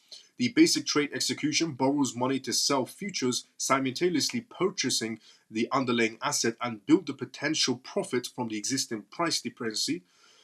Similar buyers and its impact on the market. The Deutsches Börse, a popular trading marketplace based in Germany, has also entered the crypto market this year. It has the potential to compete with CME. The group also can receive competition from other prominent players, including CBOE, the global market, as it has already established crypto spot trading as well. However, CBOE is expected to halt its trading operations due to a lack of regulations on the sector. Europe is planning to increase the crypto regulations as well in the market, as the status of the most of the cryptocurrencies remains vague in the region.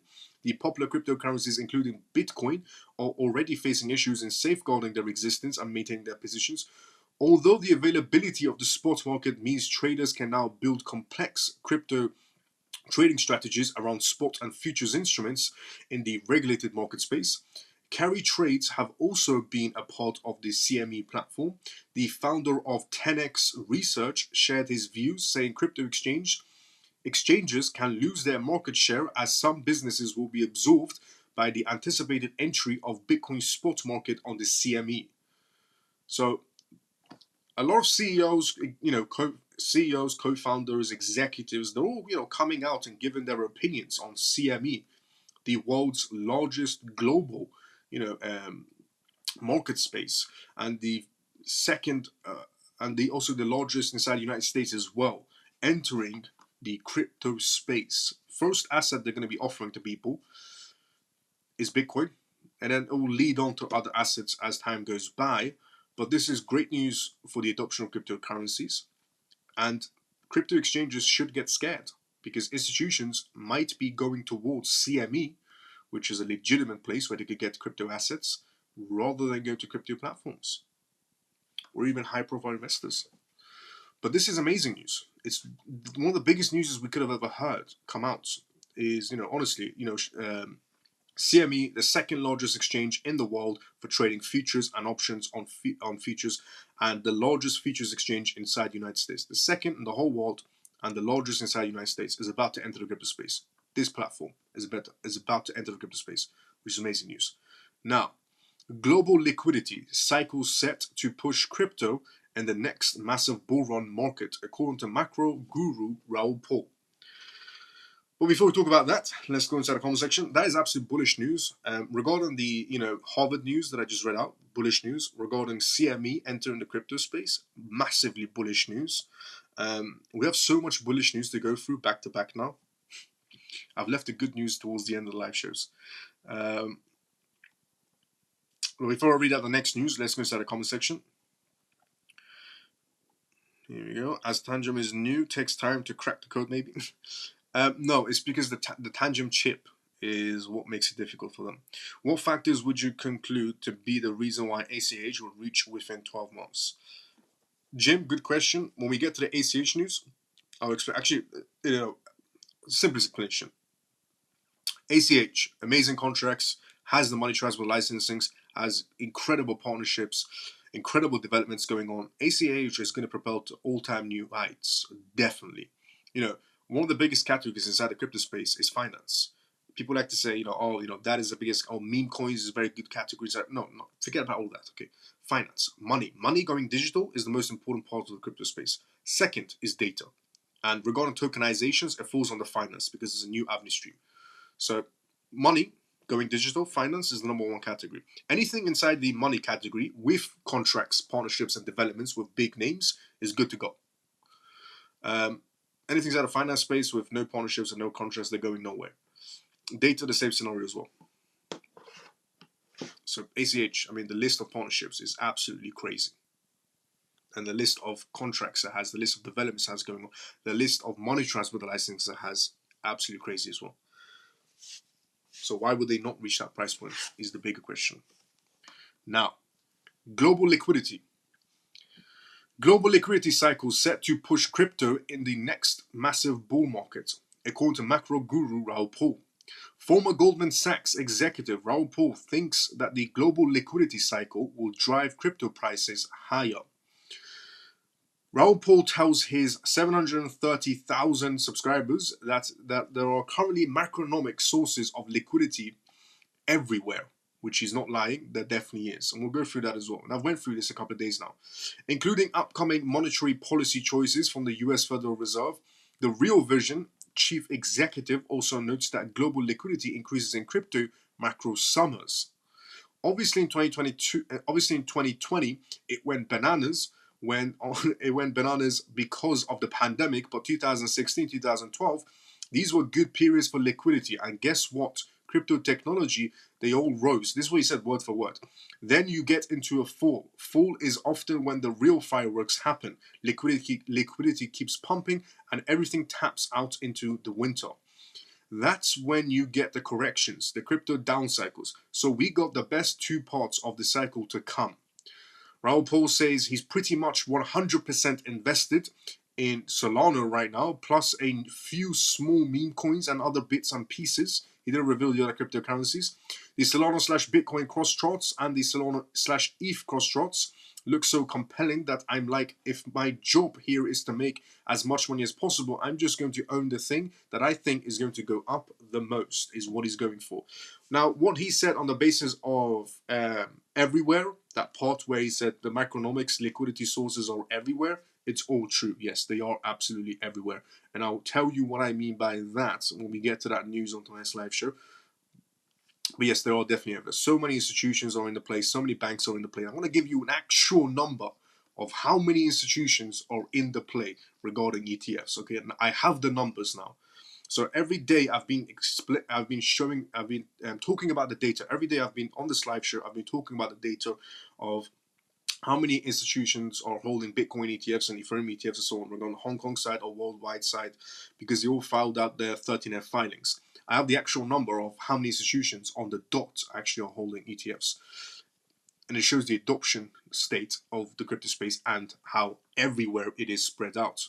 He's also believing XRP, which is also true as well. It is. Raoul Pal also says Solana is a great coin long. Yeah, that part, let's just leave it out. But the other part, yes. Now, before I read out the next news, which is quite a big news as well, as I said, as we go more and more, it's going to be bullish news, bullish news, bullish news. So the Harvard news was bullish. The CME news was bullish. The global liquidity cycle, bullish because he is an ex-Goldman Sachs executive. Now, the next news, DT, CC, and Chainlink boost fund tokenization via blockchain. Big names are mentioned in this one as well.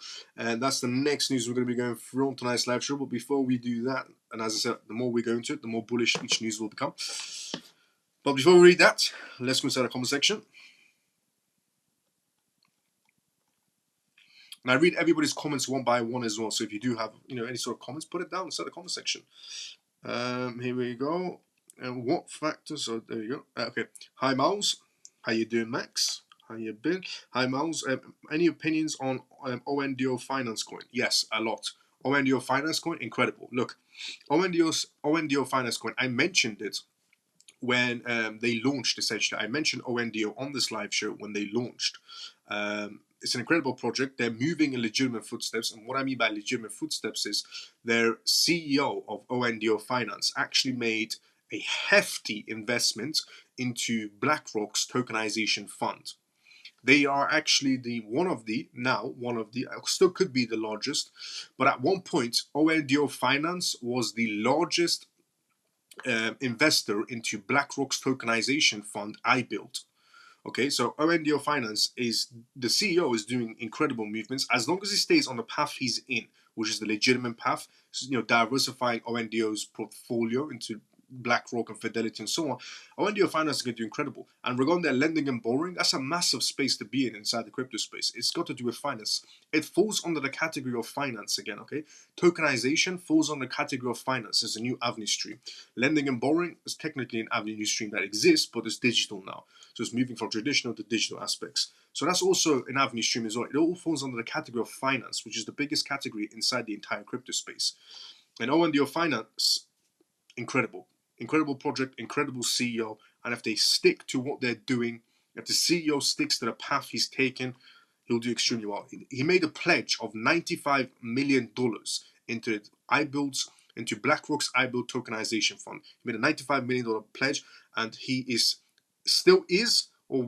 at that time he was the largest shareholder of that fund. And incredible, absolutely incredible. As long as it stays on that path, they'll do very well.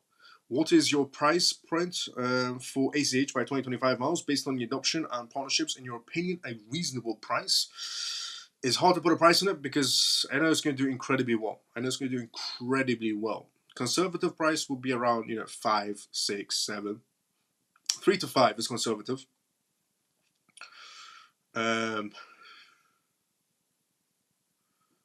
But it all depends on the adoption rate. It gets the correct adoption rate regarding ACH. The next question now I'm reading, not ONDO Finance. So ONDO Finance I've just answered Max. So now I'm reading the ACH question if anybody's confused. Regarding ACH, 3 to 5, very conservative. But if it gets the correct adoption rate, through the sky. Raul Paul, which it will do. Raul Paul, at one point, definitely will. Raul Paul also says Solana is a great coin. Yes, he does. He also is a believer in XRP. Yes, he is. Thoughts on CTX, Miles? Is CTX good? I don't know what their recent developments are. I want to give you a good perspective on it, but I need to see what the recent developments are to give you that perspective. So, JR, direct message me. I'll take a look into it, and then I'll give you a comprehensive feedback. No problem. Okay, X froze. I'm switched to YouTube. No problem. Foxy, good to see you. So here's the next news. DTCC and Chainlink boost fund tokenization through blockchain.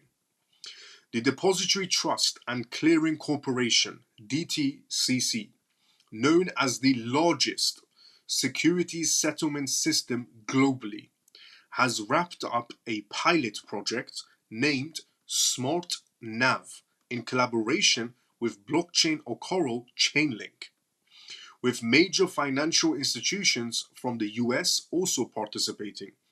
DTCC's report states that the pilot aimed to establish a standardized process for bringing and dismantling a net asset value (NAV) data of funds across multiple blockchains, making tokenization of funds easier and more efficient over time. This is what the tweet was.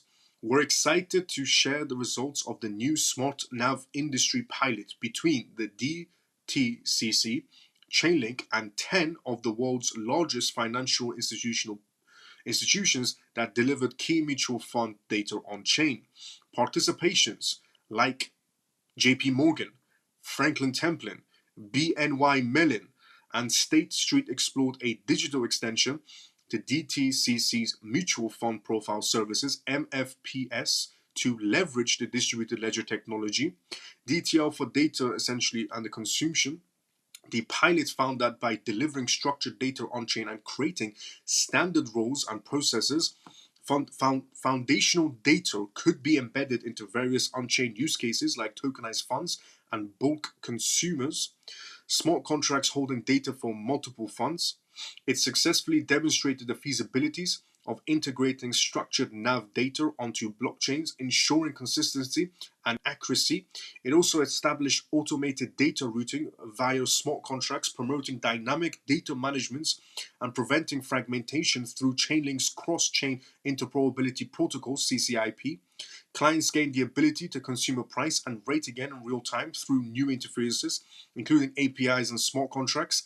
The data consumption methods include real-time API services and smart contracts designed for single funds or bulk fund groups, enabling instant updates and facilitating various use cases such as automated portfolio rebalancing. Once fully developed, SmartNav will expand the scope of data dimension to include key reference data and other blockchain-triggered workflows. This infrastructure will provide a foundation for more streamlined and efficient operational processes across the financial industry. As tokenization of real-world assets, RWAs like bonds, funds, and traditional investments has become one of the most sought-after use cases for blockchain technology. This is absolutely massive regarding Chainlink and that what they're doing right now, partnering with the DTCC. Ripple also has a partnership with DTCC as well. But what Chainlink is doing is absolutely amazing. I mean, JP Morgan is involved, Franklin Templeton is involved, BNY is involved. This is not only good for, and it is right now a pilot testing going on. The pilot testing could go wrong or it could take a little while to set up and so on. But it's also coming back to what I said a few nights ago on this live show regarding chess pieces. They're getting ready. They're positioning themselves is what's happening. A lot of big names are entering, into different areas of the crypto space, partner with different types of projects as well. And it's always the legitimate side of crypto space that's doing these major partnerships. You never hear anything regarding Floki Eno partnering with the DTCC because it's never going to happen. You'll never hear Floki Eno partnering with BNY Mellon or Franklin Templeton or JP Morgan or BlackRock. And these are what matters because they have money. This is massive news, honestly, because it brings the adoption rate full. It creates that, it puts the eyes of investors on the crypto space. DTCC coming up with this announcement regarding Chainlink. This is also good for Chainlink, but also good for the entire crypto space, the legitimate side of crypto space, because it puts other institutions that aren't inside the crypto space, their eyes go towards the crypto space, because this is massive news. If it goes well, regarding the testings. Does the DTCC have a partnership with Ripple? Yes, they did. They did a long time ago. What can Chainlink reach in the bull run? They can do good numbers as well. Consider variable change is a keyword I've never used, haven't used in a while. Now, the next bullish news as well. But yeah, consider variable change because it all depends on adoption rate. Look, legitimate projects, it depends on the adoption rate. So Chainlink, depends on the adoption rate. XRP depends on the adoption rate. XLM depends on the adoption rate. XDC adoption rate. Bitcoin also adoption rate. Ethereum adoption rate. Because these are all legitimate types of projects. Now, the non-legitimate types of projects, you can just throw prices out there. You don't have to be conservative about them. But legitimate projects, it's all about their adoption rate, on how far they spread. And they're going to spread in different categories. Ripple or XRP will be spreading in the finance aspects of payments. Chainlink could, expand it. And I'll tell you this, the reason why Chainlink got this partnership going is not because of Chainlink, is because of Swift. Remember, Swift has this partnership going on with Chainlink, and it's because of Swift they were able to get their name through it. Any thoughts about Quant? Is that legitimate? Quant is a legitimate project. Quant is a legitimate project, but maybe the price points of Quant from these crypto influencers, and I said this a long time ago, crypto influencers definitely oversold Quant to everyone. They definitely oversold Quant to everyone.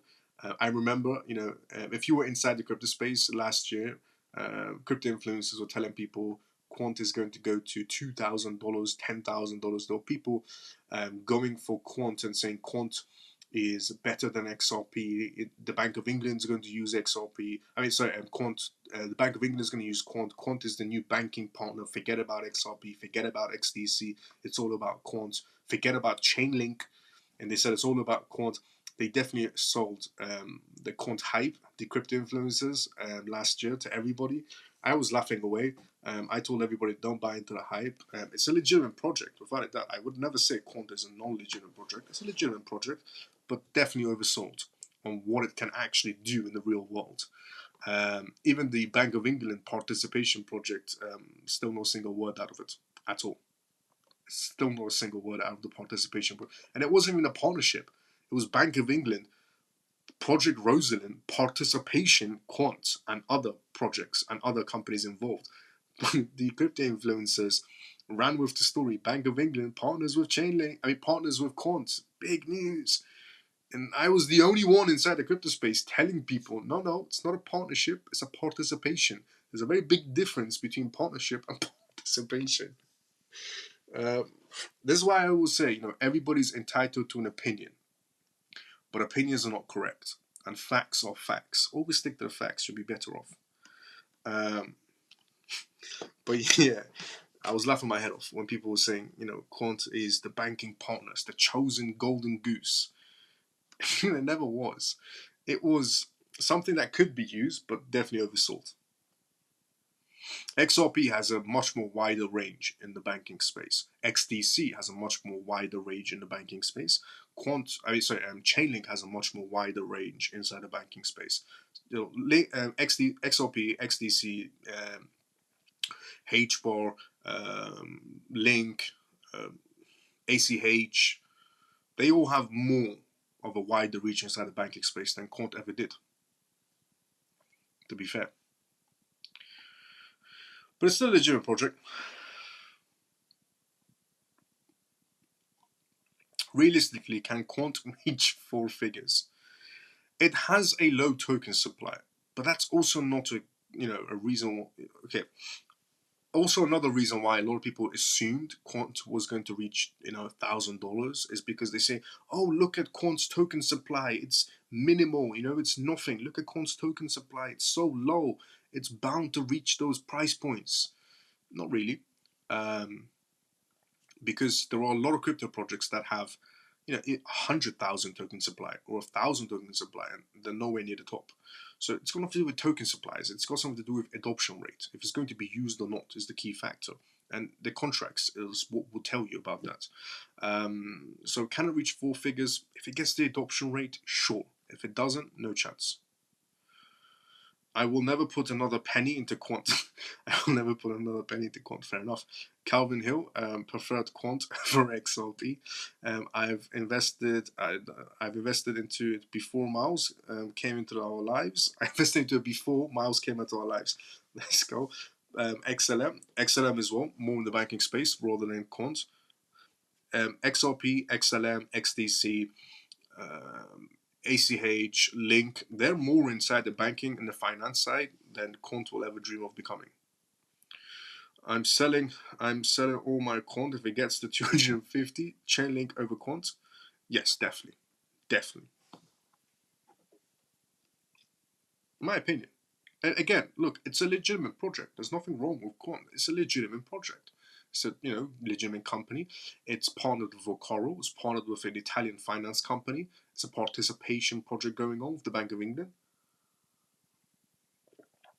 Legitimate project, legitimate company, just oversold. Now,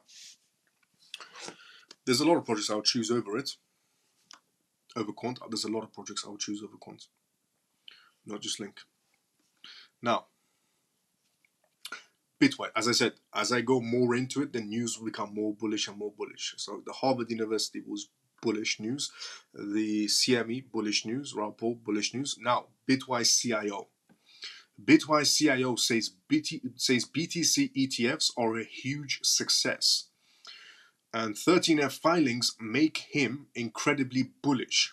It's the same thing I said. When you look at those 13F filings, it should make you bullish. It makes you understand of how many institutions are in the play. And I'll tell you exactly how many when we get to that news. So, Bloomberg senior ETF analyst Eric observed that the biggest ETFs have attracted the largest portion of institutional capital, with BlackRock's IBIT attracting more than 400 holders. BlackRock's IBIT now has 400 holders, which is absolutely incredible. While terming this a huge success, Huggins said, "This is absolutely massive for any financial advisor, family office, or institution wondering if they they were the only ones considering Bitcoin exposure, the answer is clear. You are not alone, which is true. If there's any institution out there, if there's any institution or family office out there or financial advisors out there, and you want to be inside the crypto space, but you're not sure is everybody else inside of it, inside the corporate section? Yes, hell yes. The rest of the corporate section is inside of it when you look at the 13F filings, and it is massively bullish news. However, the executives noted that the more than $50 billion in assets under management, AUM, professional investors own just about 7 to 10% of the total investments. And K33 research data reveals that this share is to be 18%. However, Hugen argued that the media portrayal of the spot Bitcoin ETFs being retail-driven funds might overlook a critical emerging trend that leaves him incredibly bullish from the initial 13F filings, which is also true. Because everybody inside the crypto space, the crypto influencers, and I'm not going to name who they are. But off the top of my head, I'm not going to name exactly who they are at all. But there's a lot of crypto influencers for the longest time who have been telling people, and also the news, who have been telling people it's the retail section driving up the ETFs. It's the retail section buying the Bitcoin ETFs. And I was the only one saying retail is broke. Retail has no money. And if it did, it's not coordinated, it's scattered. It's the institutions. It's the high-profile investors from institutions and corporations that are buying the ETFs. And then now, when we have the 13F filings, who was right? Me. I was the only one right, because the 13F filings show that the institutions are the big heavy hitters inside the Bitcoin ETFs, not the retail section, because they're broke and they're not coordinated either. So, if you're new to this live show, you'll get used to me being right all of the time, pretty much. The Bitwise CI, because I stick to data and PDF documentations. The Bitwise CI, and I'm from the corporate sector as well. The Bitwise CIO laid out and this is what, this is coming from Bitwise's CIO. The Bitwise CIO is telling people it's, the institutions, not the retail section, and the news was lying to people. I said this, a while ago, that the news was lying to people. It's the institutions. And the crypto influencers will say the same thing. It's the retail section. This is why I say people who don't understand the corporate section shouldn't talk about the corporate section. The Bitwise CIO laid out a typical 4-step investment trajectory observed among institutions, starting with a period of due diligence, lasting 6 to 12 months of investment evaluation. The second step involves professional making a small personal allocation before exposing their investors to the market. Eventually, this leads to more substantial platform-wide allocations across the entire client book, typically ranging from 1 to 5% of the portfolio about 6 months after the initial allocation. This tells me that the allocations we see in a recent 13F filings are just a down payment Hugen wrote, which is again something I said. Look, Bitwise's CIO today said that the 13F filings show that what's just happened regarding institutions being inside the crypto space, and the 13F filings show that now, that the money that's entered the Bitcoin ETFs is a down payment. I said this at the beginning of the Bitcoin ETFs. I said when Bitcoin went to new heights, I said it's just a small money. That is a small money, and everybody can back me on this. I said it's a small money. And I said this in January. I said it's a small money that's entered the crypto space that pushed Bitcoin to new heights. That was the smallest amount of money from institutions that came inside the ETFs that pushed Bitcoin to new heights. And I said it was minuscule. I said the media money hasn't even entered the market space from the institutions, and neither has the Lodge. And then I said this in January. I said this in the month after January as well. Fast forward to today, we have Bitwise's CEO saying, it was the smallest amount of money. It looks like it was a down payment when you look at the 13F filings. Me, without looking at the 13F filings, I told everybody it was a small amount of money because I'm from the institution sector. I mean, I'm from the corporate sector. So all I do is look at PDF documents, and all I do is look at data. And I said this to everybody inside this live show. And I said this before the 13F filings. The 13F filings came out today. I said this in January. Now, using Hightower Advisors as an example, Hugen explained that its current spot Bitcoin ETF allocations and its current spot Bitcoin ETF allocation amounts to just 0.04% of its assets. However, if they were to follow the typical four-step investment process, a 1% allocation in that time would equate to $1.2 billion from a single term. The allocation that's made in the Bitcoin ETFs is about 0.05% from institutions. 0.05% made Bitcoin reach new heights from institutions. If they made a 1% allocation, it would equate to about $1.2 billion from a single firm. And I'm going to tell you how many institutions are actually inside the Bitcoin ETFs. Remember, right now, there's about 0.05% money from institutions into ETFs, and they are the main driving factor behind the ETFs. The institutions are the biggest factor behind the ETF money, and they have invested 0.05% of their own money inside of it. And if they put a 1% allocation, which is about $1.2 billion from each institution, and I'll tell you how many institutions are inside of it as well. We're going to get to that news as well. As I said, the news will get bullish and bullish as we go along regarding what's actually happening inside the corporate sector from data. Multiply that by the growing number of professional investors participating in the space, and you can begin to see what's behind my enthusiasm is what the Bitwise CIO said. So he's extremely bullish after seeing the 13F filings. I've been telling everybody to stay bullish. Look, the market is not over in any sort of a way. Things are happening. Things are happening inside the corporate sector. They're positioning themselves inside the corporate sector. And the filings show that. The SEC filings regarding the 13F filings, they showed us. The data shows this. And again, I said all of these things before the 13F filings ever even came about. Now, if you want, here's the thing. Here's the number of how many institutions are inside the crypto space. 900, actually, before I say it, let's go inside the comment section. But the next news, I'm going to tell you how many institutions, the exact number of institutions that are inside the crypto sector. On paper, SEC filings, 13F filings. I'm going to tell you who, essentially, these institutions are the ones actually holding Bitcoin ETFs. And the majority of them was silent. Not a peep came out of them that they were holding Bitcoin ETFs. And remember, we just talked about 0.05% of their money is allocated towards Bitcoin ETFs that pushed Bitcoin to a new height. 0.05%. If they all put 1%, an allocation of 1%, each one of them, and I'm going to tell you how many of there are exactly. But if each institution puts 1% allocation, it's about 1.2 billion from each one. But we're going to go inside the comment section before I do that. As I said, the news will get more bullish as we go along regarding what's actually happening inside the corporate sector. All I care about is data and PDFs. Nothing else matters. Everybody's entitled to an opinion, but opinions are not correct and facts are facts. Now, before we read that, let's see in the comment section. By the way, I'm reading everybody's comments one by one, as I always do. So if you have a comment, put it down inside the comment section. What price points will you put out for Quant? 250 is where it was. Well, 250 makes sense. 3 makes sense as well. Yes, as well is what I would say.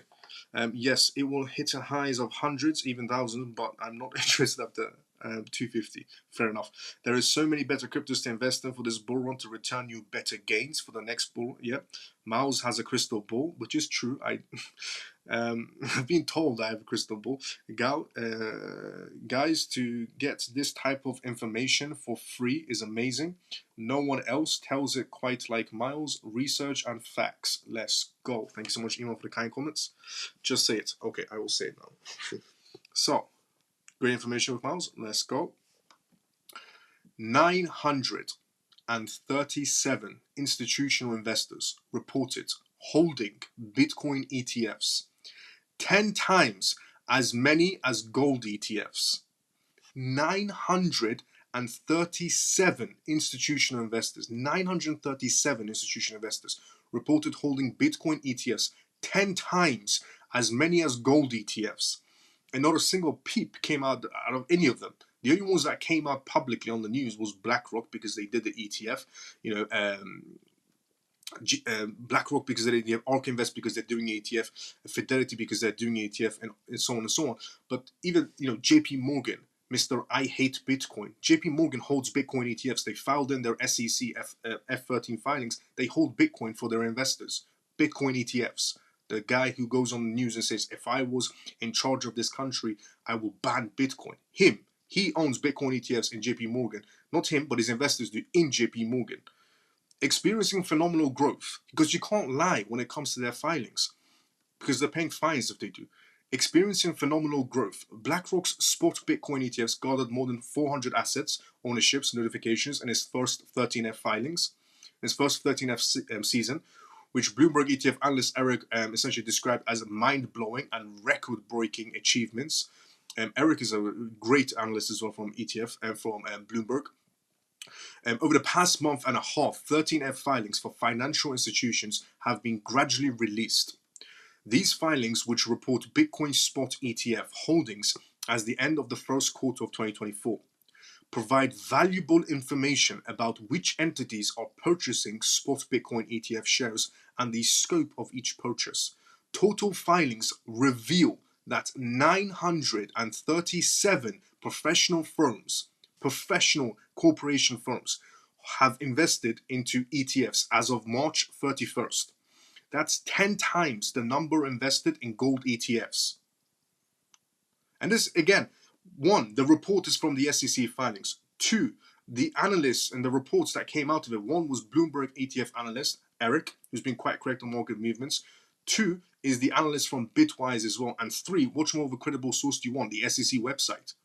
According to the analyst by K33 Research as well, professional investors hold about 18.7% of the total managed assets in BTC ETFs, with $11.06 billion at the end of the first quarter. Teddy Fresso, the president of Bitwise Asset Management, stated that the market reflects a virtuous cycle, a cycle in which allocations from other institutions increase as they see real large and established institutional investors begin to invest in Bitcoin. In other words, when they see another institution investing into it, they will go, oh, okay, well, we have BlackRock in the middle, we have, Goldman Sachs in the middle, Fidelity in the middle, everybody's in the middle. The institutions that are not in the middle inside the crypto space, they're going to look at the 13F filings, which are public information. They're going to go, hang on a minute, all of these institutions, 937 of them, not a single peep came out on any of them.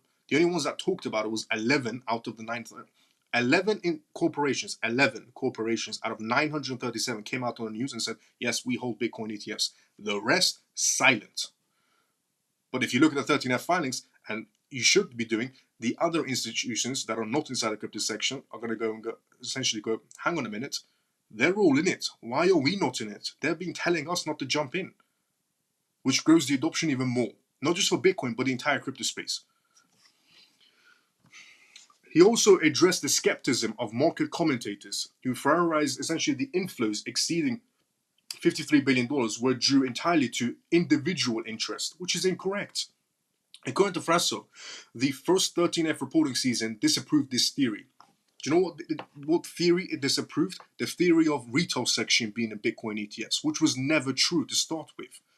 The reason why the news and crypto influencers were telling people, well, crypto influencers got their information from the news, which I always say, don't take the news as gospel. Data. The only thing that you should be taking as gospel is data and PDF documentations, especially when it comes from the SEC. Okay, and in terms of actual data of filings, not what Gary Gensler says in court. What Gary Gensler says in court, he lies all the time. But the F13 filings that these companies filed in, that's gospel information. You know why? Because if they lie, they're paying fines. That's what I meant regarding that. Don't take the SEC as gospel. The filings are gospel. Because they can't lie. They're paying taxes.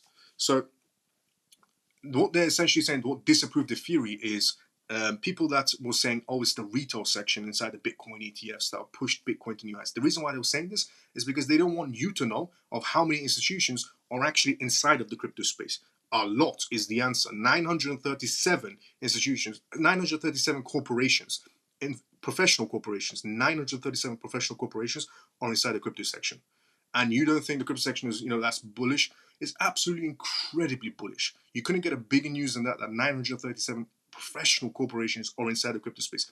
They are positioning themselves while they're telling people on the news, oh, it's the retail section boosting the crypto space for Bitcoin ETFs. No, it isn't. The retail section is broke. They have no money. Even if they did, it's scattered. It's not coordinated. Only coordinated movements can make prices jump like that. Only coordinated movements can keep prices stable. The reason why Bitcoin hasn't went to that $25,000 mark everybody was guessing was going to go to, and I was the one saying, no, it isn't, as usual, is because the institutions are buying and holding. The reason why the market isn't playing the same is because when institutions came in, they bought and held, brought and held. And when you do that, it disrupts previous flows. The reason why the market isn't playing in historic patterns is because of them. It's because there's 937 corporations inside the crypto space that are silent. 11 of them publicly announced we're holding Bitcoin ETFs because they launched the Bitcoin ETFs. The rest, not a peep came out of them. Even JP Morgan, I hate Bitcoin, he's holding Bitcoin ETFs in his own in JP Morgan. His 39 filings show that. And I've always said, I'm from the corporate section, I've always said 99% of what they say is absolute BS. It's absolute BS.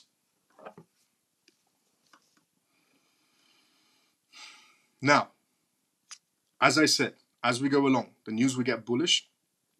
That was the biggest bullish news, honestly, that I've seen from the data so far. And by the way, I was saying all of this before the data even came up because I had some other data that I was pretty much against everybody because I always stick to the data. And this is why I always say, when it comes to so many opinions, people, come to me, for example, and say, oh, well, people are saying this inside the crypto space, or people are saying this crypto project is bad, or people are saying this crypto project is good, or people are coming to me saying, this platform was bad, that platform was good, crypto won't go nowhere, this project won't do this price point. And I say to people, look, all of that is just noise, okay? Everybody's entitled to an opinion, but opinions are not correct, and facts are facts. If you stick to the data, you stick to the contracts, you stick to the PDF documentations, nothing will go wrong because you can see it coming before it happens. That's the only thing I do. A lot of people assume I have a crystal ball. I don't have a crystal ball. I can assume what's going to be happening because I'm looking at the correct data. I'm not throwing out assumptions on guessing the market might land this way. No, because if I see a contract of a partnership happening and developments happening, I know where it's going to be landing in the near term. If I see, corporations making movements, silent movements, I know what their movements are going to be. Now, granted, I have an edge over majority of people because I'm inside the corporate sector. So I can sense movements when I read a PDF document. I can sense a movement. You've got to have that mindset as well when you read this. But here's the thing. Here's the best way to grow your mindset in a positive way inside of the market space. Don't listen to outside noise, okay? Read a PDF document, read a contract, look at something that's, data-wise, essentially. Not from a crypto analyst perspective or a crypto developer perspective or so on and so on. No. Actual PDF documentations from corporations, okay? Actual data from corporations. SEC filings for F13 filings. I'm telling you right now, I can bet my life on it. The majority of the crypto space still don't know till this day what is an F13 filing. But everybody claims they know how the market is going to move. Not everybody, but the majority. The majority of the crypto space, the influencers and so on, they all know where the market is going to go, and the market is going to go down or up or sideways and so on. But if you read a document, you know where it's going to go. Your guess or assumption will be a lot more higher because at least it's backed by data and not oxygen. But this is absolutely massive news. Honestly, 937 institutions, that is what pushed the price of Bitcoin up. And that was a small amount of money that pushed Bitcoin up. The medium money hasn't even entered the crypto space from the institutions. They're positioning themselves. While everybody thinks this market is over, it isn't. It's far from over. What's actually happening is a bit of manipulation. This market is far from over. It's just getting brewed up. It's getting ready. Now, ACH is the next news. ACH, Almichipay, and Victory Securities now provide access to crypto ETFs in Hong Kong. There's massive news for ACH as well. I mean, I shared you massive news for Chainlink. Now here's some massive news for ACH. Crypto payment solution provider Almichipay announced a partnership with Exchange Traded Services company Victory Securities to offer access to Bitcoin and Ethereum spot ETFs in Hong Kong. The alliance will facilitate access to Bitcoin spot ETFs as Victory Securities is licensed by the Securities Futures Commission (SFC) in Hong Kong. Their agreement will act as a link between traditional finance and cryptocurrencies. Almichipay collaborates with Victory Securities. Almichipay, known for its on-ramp solutions and crypto cards, expressed interest in entering the Hong Kong market weeks ago. A new partnership allows its users to access the Victory X app, where they can choose their asset allocations. In addition to ETFs, Victory Securities offers futures contracts, security corporate finance advice, and asset management. This is all the ACH partnership that's going on right now in Hong Kong. Bitcoin ETFs, Ethereum ETFs, ACH Hong Kong partnership. Since its launch, ETFs in Hong Kong have attracted an attention of major investors, including Harvest Global, Hashkey Capital, and Brosa Asset Management. Now, you might be thinking, oh, Hong Kong doesn't have money. You know, the Bitcoin and Ethereum in Hong Kong didn't do too well because Hong Kong doesn't have money. Incorrect. Actually, one of the majority holders, some of the majority holders of the Bitcoin ETFs in America is actually Hong Kong companies. If you look at the ETF, if you look at the F13 filings, some of the majority of the Bitcoin ETF holders in the United States of BlackRock, Fidelity, and so on and so on are actually Hong Kong companies. So Hong Kong does have money. It's just that money has been allocated somewhere else. And again, it was a small amount that pushed Bitcoin to new heights. So the medium amount of money hasn't even entered. The large hasn't even entered yet. It's all about the documentations. So, however, their performance cannot yet be compared to the US ETFs. According to CoinGlass data on May 14th, Bitcoin ETFs in Hong Kong had an inflow of 60.52 BTC after 3 days of outflows. Despite the modest performance, the number of companies interested in soliciting Bitcoin ETFs in Hong Kong is growing. On May 9th, Singapore-based Metacomp, an asset management Brosa International, announced an integration of Hong Kong's based Brosa crypto ETFs. These include the Brosa Hashkey Bitcoin ETFs, BOSS HSK BTC, and Brosa Hashkey Ethereum ETFs as well. This is what they said word for word.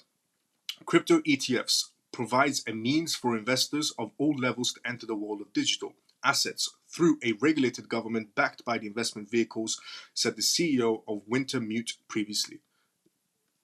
So the news that just came out right now, ACH, Pay has just partnered with Victory Securities in Hong Kong for Bitcoin and ETFs, for Bitcoin ETFs and Ethereum ETFs. ACH, Victory Securities, Hong Kong's SFC in Hong Kong approved all of it. Licensed, approved, done deal. So expect ACH to do well as well, quite well, because as the days go by, and the weeks go by, and the months go by, money will start inflowing into the Hong Kong ETFs as well. Don't think for a second Hong Kong is broke and the American ETFs did so well. The Hong Kong market didn't do anything. Yes, as I explained, if you look at the 13F filings, the reason why is because the Hong Kong investment companies are inside of the American ETFs. The majority holders are Hong Kong companies inside of them, inside the BlackRock ETFs and Fidelity ETFs and so on. Now, they have invested a small amount of money, again, that pushed Bitcoin to new heights. And even according to the Bitwise CEO's words, a down payment from the 937 institutions that are inside of it, a down payment pushed Bitcoin to new heights.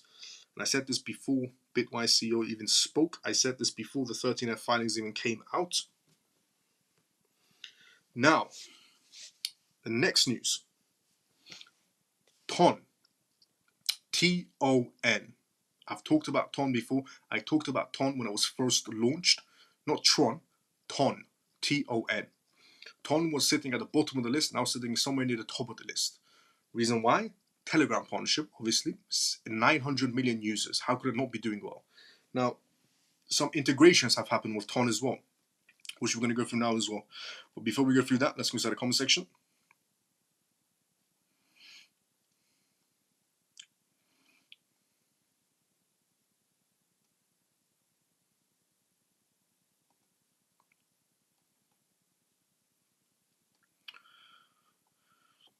$929, lol. Copilot was wrong then, Miles. Lol, it told me 929. You asked Copilot. I was thinking in the thousands for well than the 10,000s. And imagine that. You were thinking 1,000 companies or 10,000 companies, but 937 of them pushed Bitcoin to where it is with a small amount of money. Imagine if it was 1,000, or imagine if it was 10,000. Imagine where Bitcoin or any of the crypto space markets would be sitting right now. And again, small amount of money from 937 are pushing that much. Small, 0.05% if you want to broaden the range. What do you think about this not coin that's related to TON? I saw it. I don't know about regarding Notecoin. I've seen it. I've seen it on CMC. I looked into it. I saw a bit of the news around it as well. I would say high risk, high reward type of situation with the Notecoin. High risk type of situation. High risk, high reward. So if you go sky high or go absolutely nowhere and bottom, in other words. That's $1 trillion with only 0.05%. XRP has to humble all the haters this year. It will. Miles, have you heard of DeFi Daddy?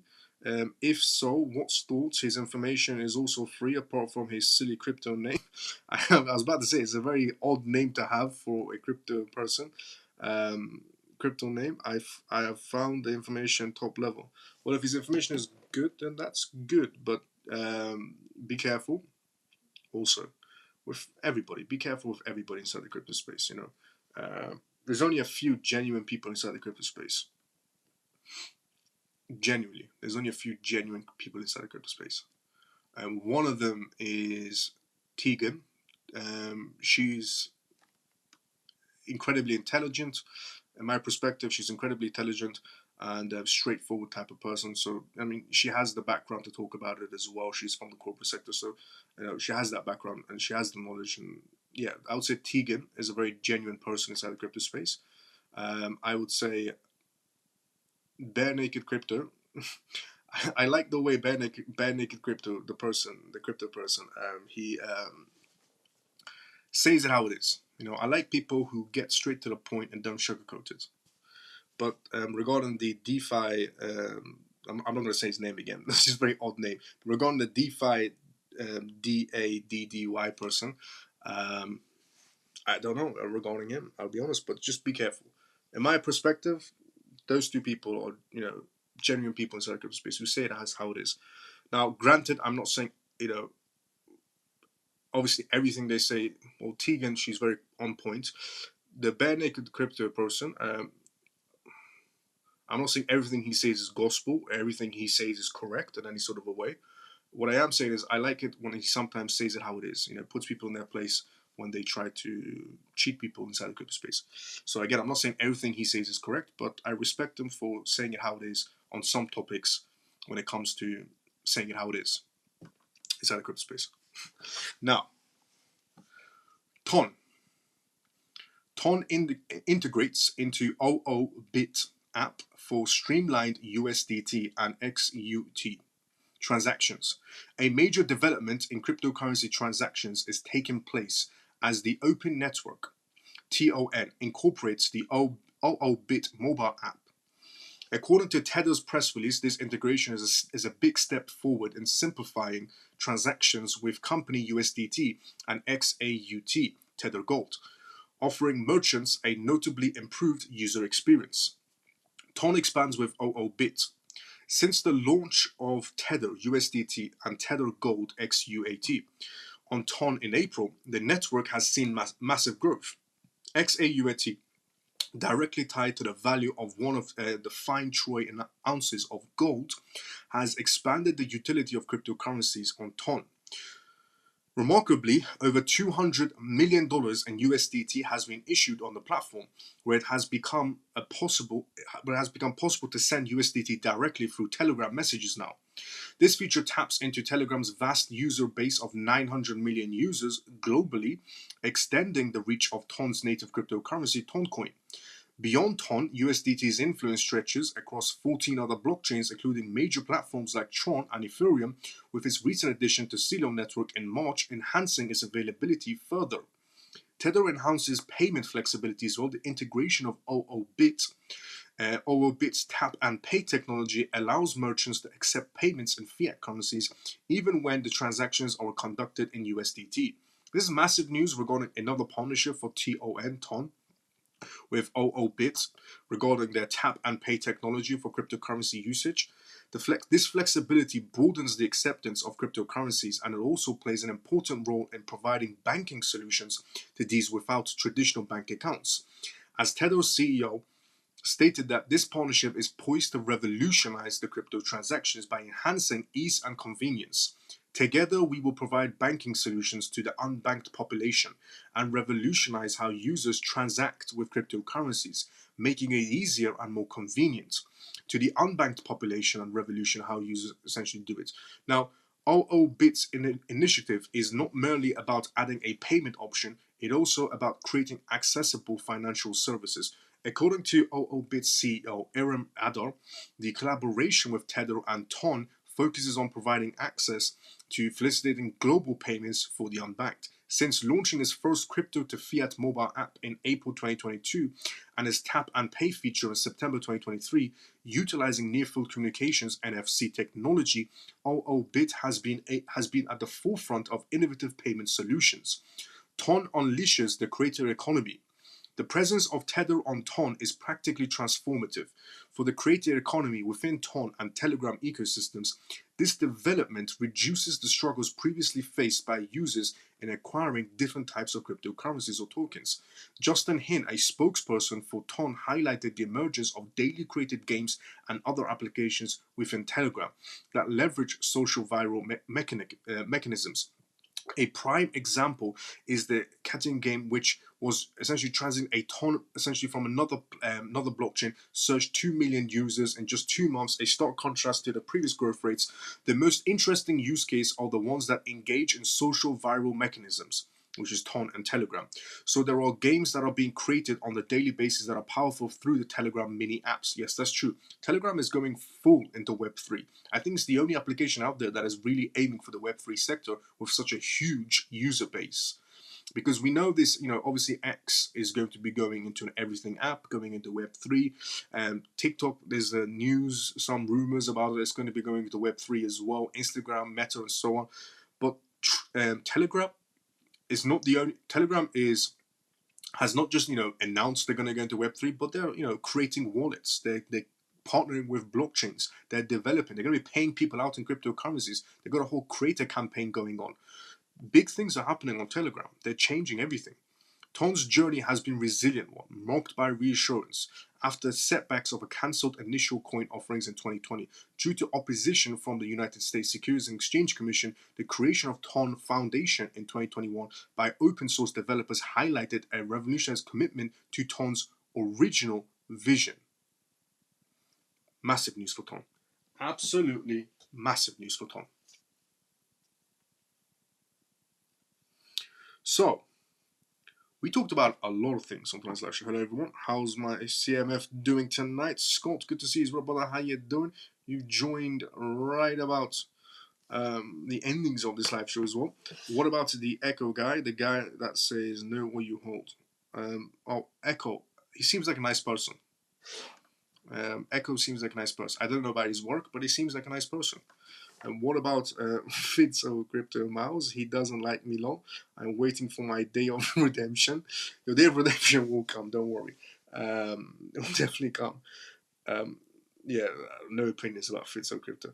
But Echo seems like a very nice person. Seems like a very nice person, a good heart, and a family man. That's what I have to say about him. So very nice person. Also, other people as well said is Gram Glam. She seems like a very nice person, very educated, intelligent person as well. Gram Glam. Echo seems like a very nice person as well. Seems intelligent, educated as well. Tegan, she's incredibly educated, incredibly intelligent. Bare Naked Crypto, he says it how it is. But yeah, I think that's the top of my head. There's probably other good ones out there as well, but there's also a lot of bad crypto influencers as well, so please be careful. But again, remember, everybody, including me, including you, including all the crypto influencers, everybody around the world, globally, everybody is entitled to an opinion. But opinions are not correct. And facts are facts. So no matter what anybody says, no matter what I say or anybody says, if you look, always stick to the PDFs, always stick to the documentations, always stick to the data, then you're on the safe side of everything inside the market space. And we have reached the endings of this live show.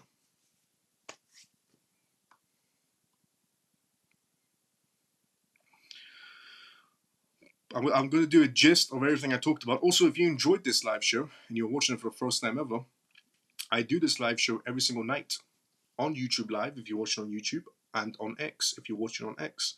I do this live show every single night, 11:25 p.m. UK time. It's called the CMF Live Show, and this was episode 58.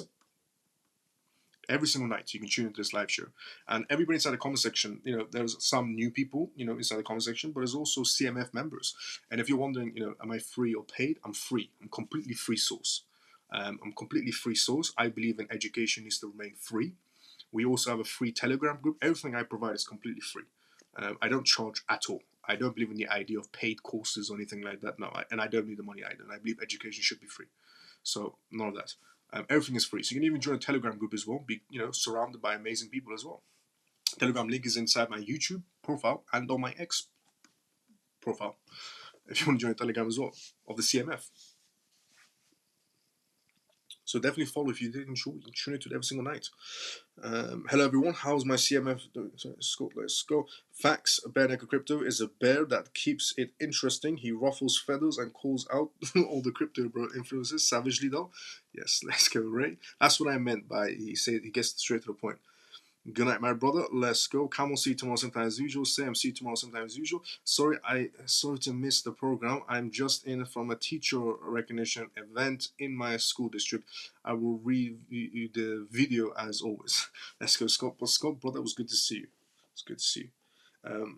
Good night, Miles, and see you tomorrow. Mike, see you tomorrow sometimes as usual as well. Night, Miles, and CMF. Joe, see you tomorrow sometimes as usual as well. Good night, Miles. CMF, see you tomorrow. Orphan, see you tomorrow sometime as usual as well. Thanks, Miles. Night, everyone. Shelly, see you tomorrow sometime as usual as well. So, very quick gist of what we talked about, just in case for anybody tuning that late. We talked about TON partnering with OOBIT. We talked about ACH, Almichi Pay, and Victory Securities regarding Bitcoin and Ethereum ETFs in Hong Kong, fully approved. We talked about 937 institutions that are actually inside the crypto space, 937 institutions that are actually inside the Bitcoin ETF space, according to the F13 filings. That's 10 times more than as many in gold ETFs. We talked about, so if you want to talk about adoption rates, there's a one whopper one there right there. We talked about the crypto venture capitalists that are coming in, heavy inside the mortgage space. We talked about Bitwise's CEO, and he essentially said that Bitcoin ETFs are a huge success, which they are. So if you want to, obviously, I'm just giving you the gist of what we talked about tonight's live show. Rewatching the live show, you can get the full of what we talked about. DTCC and Chainlink partnership, massive. JP Morgan is involved, BNY is involved, BNY Mellon. Chainlink, DTCC, massive. And then we talked about global crypto liquidities, getting prepared for this cycle going forward. We talked about CME, which is the second largest exchange in the world in trading futures and options, and the largest futures exchange in the United States is about to enter the crypto space, starting with Bitcoin, which is massive news regarding the global market space. We talked about Harvard and how they've built a hacker-proof quantum network, which cannot be hacked and is built to advance blockchain technology regarding quantum computing, not to go against it. We also talked about Turkey and the US regarding regulations in crypto space. We talked about US Treasury Department issuing a statement in the cryptocurrency space. We talked about Monero, a local Monero getting shut down completely, so privacy again has been restricted inside the crypto space. We talked about the Ripple lawyer and how he's celebrating a latest SEC situation. We talked about the French regulators and how they've warned about illegal platforms, crypto platforms, no more operating in a grey area like Bybit Exchange. We talked about on tonight's live show regarding JP Morgan and some critical documentations they came out with, a report they came out with, Nicholas, JP Morgan analyst. We talked about on this live show also about the 30-year mortgage rates that are essentially dropping slightly. We talked about a new partnership with the XRP Ledger that happened as well with the EVMOS. So we talked about a lot of things on tonight's live show, and if you want to get a full of what we talked about, rewatch the live shows. But that's if you did tune in late. If anybody did tune in late, that's what we talked about. But rewatch the live show for all the facts, essentially. So if you did enjoy this live show, you're watching it for the first time, tune into it every single night. It's called the CMF Live Show. It's been episode 58 now, and it was absolutely amazing. Thanks, Miles, and everyone. Shelly, see you tomorrow sometime as usual. Miles, as an educator, I use your knowledge to help my students. Let's go, Scott. Scott, I'm absolutely honoured. Thank you so much. Miles, as an educator, I use your knowledge to help my students. Let's go, Scott. Thank you so much. Actually, I'm speechless. Absolutely honored. Thank you. Good night, Miles and all CMF. Iman, see you tomorrow, same time as usual, as brother. I will see everybody tomorrow, same timing as usual. Everybody have a great day or a good night, depending on where you are around the world. Good night, brother. Below, see you tomorrow, same time as usual as well. I'll see everybody tomorrow, same timing as usual. Everybody have a great day or a good night, depending on where you are around the world. CMF, see you tomorrow, same time as usual. And by the way, thank you so much to everybody that subscribed to me on YouTube. Thank you so much to everybody that followed me on X. And thank you so much to everybody that was tapping on the screen and retweeting this live show as well on X. Thank you so much to everybody from the CMF or anybody that was new retweeting the live show as well. I sent you a DM, Scott. I'll definitely check it out. Apologies about that, brother. Good night, Miles. Thank you for a great show tonight. I want to thank all the family around the globe who wished me birthday wishes. Thank you. Oh, yes, that's true as well. Troy, happy birthday again, brother. 70 years old. Troy is an absolute amazing milestone. Happy birthday, brother. Best wishes. Take care, Miles and CMF. Ray, see you tomorrow sometimes as usual as well. I'll see you tomorrow, brother, sometimes as usual. And Troy, happy birthday as well. Troy's a CMF member, an OG CMF member. 70 years old, he's just reached today. Absolutely amazing milestone. Happy birthday, brother. Have a great day or night. Don't know where you are, in terms of which country you're in, but great. Have a great day or a great night. Happy birthday. And happy Pisces. See you tomorrow sometimes as usual as well. Good night. Talk. See you tomorrow sometimes as usual as well. I will see everybody tomorrow, same timing as usual. Everybody have a great day or a good night, depending on where you are around the world. See you tomorrow sometimes as usual.